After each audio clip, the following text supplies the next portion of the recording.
परम सन्मानयोग गुरु प्यारिओ, वाहिगुरू जी का खालसा, वाहिगुरू जी की फतेह। सिख मिशन का लुधियाना वालों SMC गुरमुख क्लास USA विच आप सारे का स्वागत है। सारे नूं जी आया। अज साडे नाल वीर तेजिंदर सिंह जी महान शख्सियत, जिन्होंने अनेकां ही शरीरक कष्ट चलदिया होया भी गुरबाणी के प्रचार ते प्रसार लई बहुत ही यतन किए, जिन्होंने असीं गुरबाणी व्याकरण दे बहुत ही वधिया विद्वान मानते हाँ। इन्ना डूंगा उद्यम जो प्रोफैसर साहब सिंह जी ने किया, वो उद्यम पिछे इस तो पहला नहीं किया गया। हुण गुरबाणी नूं समझण दे लई जदों असीं विचार करते हाँ तां ये व्याकरण के नियमां दा उस वेले सानूं पता लगता है कितनी अहमियत रखते हैं। जे गुरबाणी दे ये व्याकरण के नियम ना हुंदे तां अनमतीए जिस मर्जी नाल असीं अर्थां मर्थां नूं मरोड़ के इहदे अर्थ कर लैंदे और असीं भी विपरवाद दी उस खड्ड विच डिगे रहिंदे। प्रोफैसर साहब सिंह जी ने बहुत ही जिंदगी की घालना घाली। गुरु ग्रंथ साहब जी का दर्पण सटीक लिखिया 10 वाल्यूम दे विच और गुरबाणी व्याकरण ते होर पुस्तकां लिखियां। हर पुस्तक ही उन्हां दी पढ़न वाली है। जदों पुस्तकां पढ़दे हां तां हर वारी कोई ना कोई नवीं चीज़ मिल जाती है। खास करके सिमरन दीआं बरकतां ते होर लेख, बुराई दा टाकरा, सरबत दा भला, ये 3-4 पुस्तकां तां बहुत ही अहम हन जिहड़ियां साडे खजाना हन। तो अज उहदे लई विचारां करन लई वीर तेजिंदर सिंह जी साडे नाल साझे हन। प्रोफैसर साहब सिंह जी दी ਸਾਹਿਤ ਨੂੰ, ਗੁਰਬਾਣੀ व्याकरण ਨੂੰ की देन है, ये विचार आप सरवण करिए। वीर तेजिंदर सिंह जी बेनती कर रहे हैं, वीर जी कृपा करो जी, अज दी विचार आरंभ करो। वाहिगुरू जी का खालसा, वाहिगुरू जी की फतेह। एक ओंकार सतनाम करता पुरख निर्भव निर्वैर अकाल मूर्त अजूनी सैभं गुर प्रसाद। वाहगुरु वाहगुरु वाहगुरु वाहगुरु वाहगुरु। वाहगुरु जी का खालसा, वाहगुरु जी की फतेह। सिख मिशनरी कालेज ਦੀ ਗੁਰਮਤਿ ਕਲਾਸ USA ਦੇ ਵਿੱਚ ਦੇਸ਼ ਵਿਦੇਸ਼ਾਂ ਤੋਂ जुड़े हुए वीर और भैणां ਨੂੰ जी आया कहता होया ਅੱਜ ਤੋਂ ਇੱਕ ਵਾਰੀ ਫੇਰ ਸਿੱਖ ਪੰਥ ਦੇ ਮਹਾਨ ਵਿਦਵਾਨ प्रोफेसर साहिब सिंह जी ने जो पंथ ਨੂੰ देन ਦਿੱਤੀ है उस बारे ਅੱਜ ਦੀ ਨਵੀਂ ਲੜੀ ਦੇ ਵਿੱਚ ਆਪ ਜੀ ਦੇ ਨਾਲ ਵਿਚਾਰਾਂ ਸਾਂਝੀਆਂ ਕਰਨ ਲਈ आप जी पासों 2 हाथ जोड़ के असीस मंगदा हाँ और बेनती करदा हाँ कि हर वारी दी तरह आप बड़े प्यार और सत्कार दे नाल अज इन्हां विचारां नूं सरवण करोगे।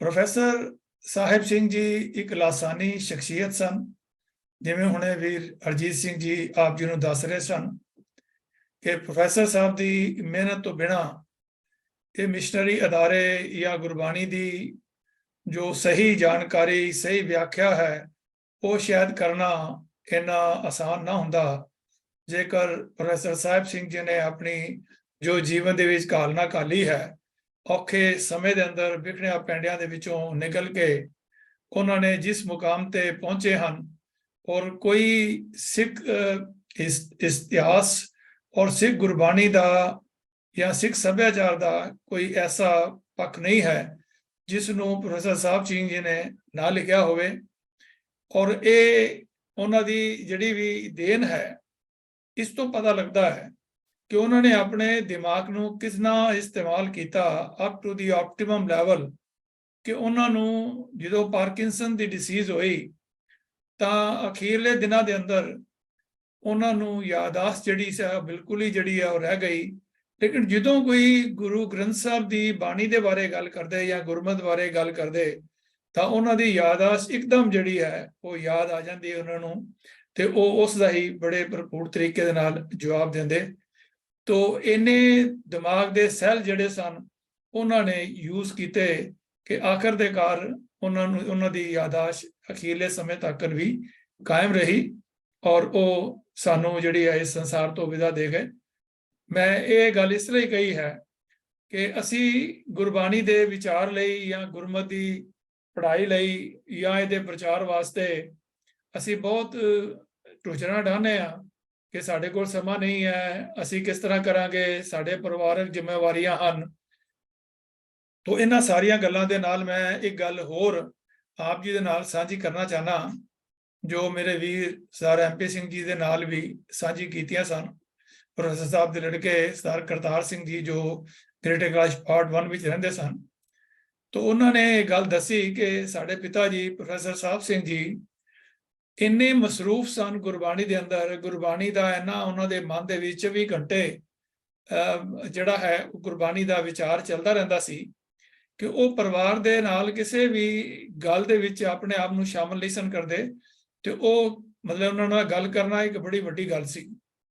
ਤੇ ਜਦੋਂ ਉਹਨਾਂ ਨੂੰ ਕਿਹਾ ਵੀ ਪਿਤਾ ਜੀ ਤੁਹਾਡੇ ਨਾਲ ਗੱਲ ਕਰਨੀ ਹੈ, ਤਾਂ ਉਹ ਕਹਿਣ ਲੱਗੇ ਮੈਂ ਸਵੇਰੇ ਉੱਠਦਾ ਹਾਂ ਤੇ ਜਿਸ ਵੇਲੇ ਮੈਂ ਜੰਗਲ ਪਾਣੀ ਕਰਨ ਜਾਣਾ ਤਾਂ ਉਸ ਵੇਲੇ ਤੁਸੀਂ ਮੇਰੇ ਨਾਲ ਗੱਲ ਕਰ ਸਕਦੇ ਹੈਗੇ ਹੋ। ਤੋਂ ਅੰਮ੍ਰਿਤ ਵੇਲੇ ਉੱਠ ਕਰਕੇ ਜਦੋਂ ਜਾਂਦੇ ਤਾਂ ਉਹਨਾਂ ਦੇ ਬੱਚੇ ਔਰ ਬੱਚੀਆਂ ਜੇ ਕਿਸੇ ਨੇ ਗੱਲ ਕਰਨੀ ਹੁੰਦੀ ਸੀ ਤੇ ਉਹ ਦੂਰ ਖਲੋ ਕੇ ਉਹਨਾਂ ਨਾਲ ਗੱਲ ਕਰਦੇ ਸਨ।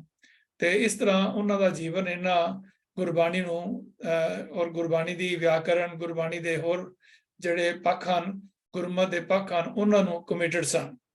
ਸੋ ਆਓ ਉਹਨਾਂ ਦੀ ਲਾਸਾਨੀ ਸ਼ਖਸੀਅਤ ਦੇ ਬਾਰੇ ਮੇਰੇ ਕੋਲ ਇੰਨੇ ਲਫ਼ਜ਼ ਨਹੀਂ ਹਨ ਕਿ ਮੈਂ ਉਹਨਾਂ ਨਾਲ ਠੀਕ ਤਰ੍ਹਾਂ ਉਹਨਾਂ ਦੇ ਜੀਵਨ ਨਾਲ ਇਨਸਾਫ ਕਰ ਸਕਾਂ। ਤੇ ਬਸ ਇਹ ਹੀ ਆਪਾਂ ਉਪਰਾਲਾ ਕਰ ਸਕਦੇ ਹਾਂ ਕਿ ਜੋ ਉਹਨਾਂ ਨੇ ਕੌਮ ਨੂੰ ਦੇਣ ਦਿੱਤੀ ਹੈ ਉਹਨਾਂ ਦੇ ਬਾਰੇ ਆਪ ਜੀ ਨਾਲ ਅਸੀਂ ਯਾਦਾਂ ਤਾਜ਼ੀਆਂ ਕਰ ਸਕਦੇ ਹਾਂ, ਵਿਚਾਰ ਕਰ ਸਕਦੇ ਹਾਂ ਕਿ ਪ੍ਰੋਫੈਸਰ ਸਾਹਿਬ ਸਿੰਘ ਜੀ ਇੱਕ ਸ਼ਖਸ ਤੋਂ ਕਿਤੇ ਵੱਧ ਇੱਕ ਸੰਸਥਾ ਸਨ। ਸੰਸਥਾ ਵੀ ਅਜਿਹੀ ਜਿਸ ਦੀ ਬਰਾਬਰੀ ਤਾਂ ਕਿਸੇ ਸੰਸਥਾ ਨੇ ਕੀ ਕਰਨੀ ਹੈ, ਉਹਨਾਂ ਦੇ ਪਰਛਾਵੇਂ ਨੂੰ ਵੀ ਨਹੀਂ ਛੋਹ ਸਕਦੀ। ਸ਼੍ਰੋਮਣੀ ਗੁਰਦੁਆਰਾ ਪ੍ਰਬੰਧਕ ਕਮੇਟੀ ਦੁਨੀਆ ਦੇ ਸਿੱਖਾਂ ਦੀ ਸਰਮੌਰ ਸੰਸਥਾ ਹੈ, ਜਿਸ ਨੂੰ ਬਣਿਆ ਹੋਰ ਕੁਝ ਸਮੇਂ ਤੋਂ ਬਾਅਦ ਸਦੀ ਹੋ ਜਾਣੀ ਹੈ। ਇਹ ਸਿੱਖਾਂ ਦੀ ਸਭ ਤੋਂ ਵੱਡੀ ਸੰਸਥਾ ਹੈ, ਜਿਸ ਵਿੱਚ ਸਿੱਖੀ ਦੇ ਪ੍ਰਚਾਰ ਲਈ ਹਜ਼ਾਰਾਂ ਕਰਮਚਾਰੀ ਹਨ, ਜਿਸ ਦਾ ਸਾਲਾਨਾ ਬਜਟ ਅਰਬਾਂ ਰੁਪਇਆਂ ਤੋਂ ਉੱਪਰ ਹੈ। ਇਸ ਸੰਸਥਾ ਨੇ ਇੱਕ ਸਦੀ ਵਿੱਚ ਇੰਨਾ ਕੰਮ ਨਹੀਂ ਕੀਤਾ ਹੋਣਾ ਜਿੰਨਾ ਪ੍ਰੋਫੈਸਰ ਸਾਹਿਬ ਜੀ ਨੇ ਇਕੱਲਿਆਂ 30-40 ਸਾਲ ਦੇ ਵਿੱਚ ਅਣਥੱਕ ਮਿਹਨਤ ਕਰਕੇ ਕਰ ਦਿੱਤਾ ਸੀ। ਬਲਕਿ ਅਸਲੀਅਤ ਇਹ ਹੈ ਕਿ ਪ੍ਰੋਫੈਸਰ ਸਾਹਿਬ ਨੇ ਵਿਆਕਰਣ ਦੀ ਖੋਜ ਕਰਕੇ ਦਰਪਣ ਰਾਹੀਂ ਸੰਪੂਰਨ ਗੁਰੂ ਗ੍ਰੰਥ ਸਾਹਿਬ ਜੀ ਦਾ ਟੀਕਾ ਕਰਕੇ ਜੋ ਜਾਗਰਤੀ ਪੰਥ ਵਿੱਚ ਲਿਆਂਦੀ ਸੀ, ਉਹ ਹਰ ਦਿਨ ਦੇ ਨਾਲ ਵੱਧ ਰਹੀ ਹੈ। ਦੂਸਰੇ ਪਾਸੇ 1920 ਵਿੱਚ ਜੋ ਜਾਗਰਤੀ ਪ੍ਰੋਫੈਸਰ ਗੁਰਮੁਖ ਸਿੰਘ ਜੀ ਅਤੇ ਗਿਆਨੀ ਦਿੱਤ ਸਿੰਘ ਜੀ ਨੇ ਪੰਥ ਵਿੱਚ ਲਿਆਂਦੀ ਸੀ, ਉਸ ਵਿੱਚ ਸ਼੍ਰੋਮਣੀ ਕਮੇਟੀ ਦੇ ਪ੍ਰਬੰਧ ਹੇਠ ਹਰ ਦਿਨ ਨਿਰੰਤਰ ਘਾਟਾ ਹੀ ਹੋ ਰਿਹਾ ਹੈ। ਪ੍ਰੋਫੈਸਰ ਸਾਹਿਬ ਸਿੰਘ ਜੀ ਨੇ ਵਿਆਕਰਣ ਰਾਹੀਂ ਪੁਜਾਰੀ ਲਾਣੇ ਸੰਤ ਯੂਨੀਅਨ ਨੂੰ ਨੱਥ ਪਾਈ, ਜਦਕਿ ਸੰਤ ਯੂਨੀਅਨ ਨੇ ਵੋਟਾਂ ਆਸਰੇ ਸ਼੍ਰੋਮਣੀ ਕਮੇਟੀ ਨੂੰ ਨੱਥ ਪਾਈ ਹੋਈ ਹੈ। ਇਹ ਉਹ ਹਾਲਤ ਹਨ ਜਿਨ੍ਹਾਂ ਵਿੱਚ ਕਿ ਸ਼੍ਰੋਮਣੀ ਕਮੇਟੀ ਨੂੰ ਧਰਮ ਪ੍ਰਚਾਰ ਲਈ ਸਿੱਖ ਹਰ ਸਾਲ ਅਰਬਾਂ ਰੁਪਏ ਦਿੰਦੇ ਹਨ। ਉਹਨਾਂ ਕੋਲ ਹਰ ਤਰ੍ਹਾਂ ਦੇ ਸਾਧਨ ਹਨ। ਦੂਸਰੇ ਪਾਸੇ ਪ੍ਰੋਫੈਸਰ ਸਾਹਿਬ ਸਿੰਘ ਨੇ ਸਾਰਾ ਖਰਚਾ ਆਪਣੇ ਕੋਲੋਂ ਕੀਤਾ ਹੈ, ਉਹ ਵੀ ਉਸ ਹਾਲਤ ਵਿੱਚ ਜਦਕਿ ਉਹਨਾਂ ਕੋਲ ਬੱਸ ਦਾ ਕਿਰਾਇਆ ਵੀ ਨਾ ਹੋਣ ਕਾਰਨ 35-36 ਮੀਲ ਲਗਭਗ 60 ਕਿਲੋਮੀਟਰ ਪੈਦਲ ਚੱਲ ਕੇ ਉਹਨਾਂ ਨੂੰ ਜਾਣਾ ਪੈਂਦਾ ਸੀ। ਔਰ ਉਹਨਾਂ ਨੂੰ ਸਕੂਲ ਦੇ ਹੋਸਟਲ ਵਿੱਚ 20 ਸੇਰ ਆਟਾ ਜਾ ਪਹੁੰਚਾਉਣ ਲਈ ਉਹਨਾਂ ਦੇ 2 ਛੋਟੇ-ਛੋਟੇ ਭਰਾਵਾਂ ਨੂੰ ਹਰ ਮਹੀਨੇ ਆਟਾ ਸਿਰ ਤੇ ਚੁੱਕ ਕੇ 20 ਮੀਲ 33 ਕਿਲੋਮੀਟਰ ਕਰੀਬ ਪੈਦਲ ਜਾਣਾ ਅਤੇ ਵਾਪਸ ਆਉਣਾ ਪੈਂਦਾ ਸੀ। ਰਸਤੇ ਵਿੱਚ ਪ੍ਰੋਫੈਸਰ ਸਾਹਿਬ ਜੀ ਦੀ ਜੇ ਟੁੱਟੀ ਹੋਈ ਜੁੱਤੀ ਜਵਾਬ ਦੇ ਗਈ ਤਾਂ ਉਸ ਨੂੰ ਰਾਹ ਵਿੱਚ ਹੀ ਸਿੱਟ ਕੇ ਨੰਗੇ ਪੈਰੀ ਹੀ ਉਹਨਾਂ ਨੂੰ ਜਾਣਾ ਪਿਆ। ਔਰ ਕਿਰਾਇਆ ਨਾ ਹੋਣ ਦੀ ਸੂਰਤ ਵਿੱਚ ਗੱਡੀ ਤੇ ਚੜ੍ਹਨ ਲਈ 40 ਮੀਲ ਤੱਕ ਪੈਦਲ ਚੱਲ ਕੇ ਜਾਣਾ ਹੁੰਦਾ ਸੀ। ਤੋਂ ਐਸੇ ਹਾਲਾਤ ਜਿਹੜੇ ਹਨ ਇਹ ਪ੍ਰੋਫੈਸਰ ਸਾਹਿਬ ਜੀ ਦੇ ਜੀਵਨ ਦੇ ਵਿੱਚ ਆਏ। ਔਰ ਇੱਕ ਵਾਰ ਤਾਂ ਉਹਨਾਂ ਨੂੰ ਲਗਾਤਾਰ 2 ਦਿਨ ਚੱਲ ਕੇ ਸਕੂਲ ਜਾਣਾ ਪਿਆ ਸੀ। ਅਜਿਹੀ ਹਾਲਤ ਵਿੱਚ ਕੋਈ ਵੱਡੀ ਤੋਂ ਵੱਡੀ ਸੰਸਥਾ ਵੀ ਪ੍ਰੋਫੈਸਰ ਸਾਹਿਬ ਸਿੰਘ ਜੀ ਦੇ ਨੇੜੇ ਵੀ ਪੜ੍ਹਦੀ ਨਜ਼ਰ ਨਹੀਂ ਆਉਂਦੀ। ਇੱਕ ਹੋਰ ਗੱਲ ਬੜੀ ਧਿਆਨ ਦੇਣ ਵਾਲੀ ਹੈ, ਜੋ ਪਿਛਲੇ ਲੈਕਚਰ ਦੇ ਵਿੱਚ ਵੀ ਅਸੀਂ ਡਿਸਕਸ ਕੀਤੀ ਸੀਗੀ ਕਿ ਪ੍ਰੋਫੈਸਰ ਸਾਹਿਬ ਸਿੰਘ ਜੀ ਵੱਲੋਂ ਸ਼੍ਰੋਮਣੀ ਕਮੇਟੀ ਨੂੰ ਬੇਨਤੀ ਕਰਨ ਤੇ ਵੀ ਸ਼੍ਰੋਮਣੀ ਕਮੇਟੀ ਦੇ ਕਾਬਜ ਡੇਰਾਵਾਦੀਆਂ ਨੇ ਦਰਪਣ ਛਾਪਣ ਤੋਂ ਮਨਾ ਕਰ ਦਿੱਤਾ। ਉਹ ਸ਼੍ਰੋਮਣੀ ਕਮੇਟੀ ਗੁਰਬਿਲਾਸ ਪਾਤਸ਼ਾਹੀ ਛੇਵੀਂ ਸਿੱਖ ਇਤਿਹਾਸ ਜਿਹੀਆਂ ਗੁਰਮਤਿ ਸਿਧਾਂਤਾਂ ਦਾ ਵਿਰੋਧ ਕਰਦੀਆਂ ਅਨੇਕਾਂ ਕਿਤਾਬਾਂ ਸਿੱਖਾਂ ਦੇ ਦਸਵੰਧ ਨਾਲ ਛਾਪਦੀ ਰਹੀ ਹੈ।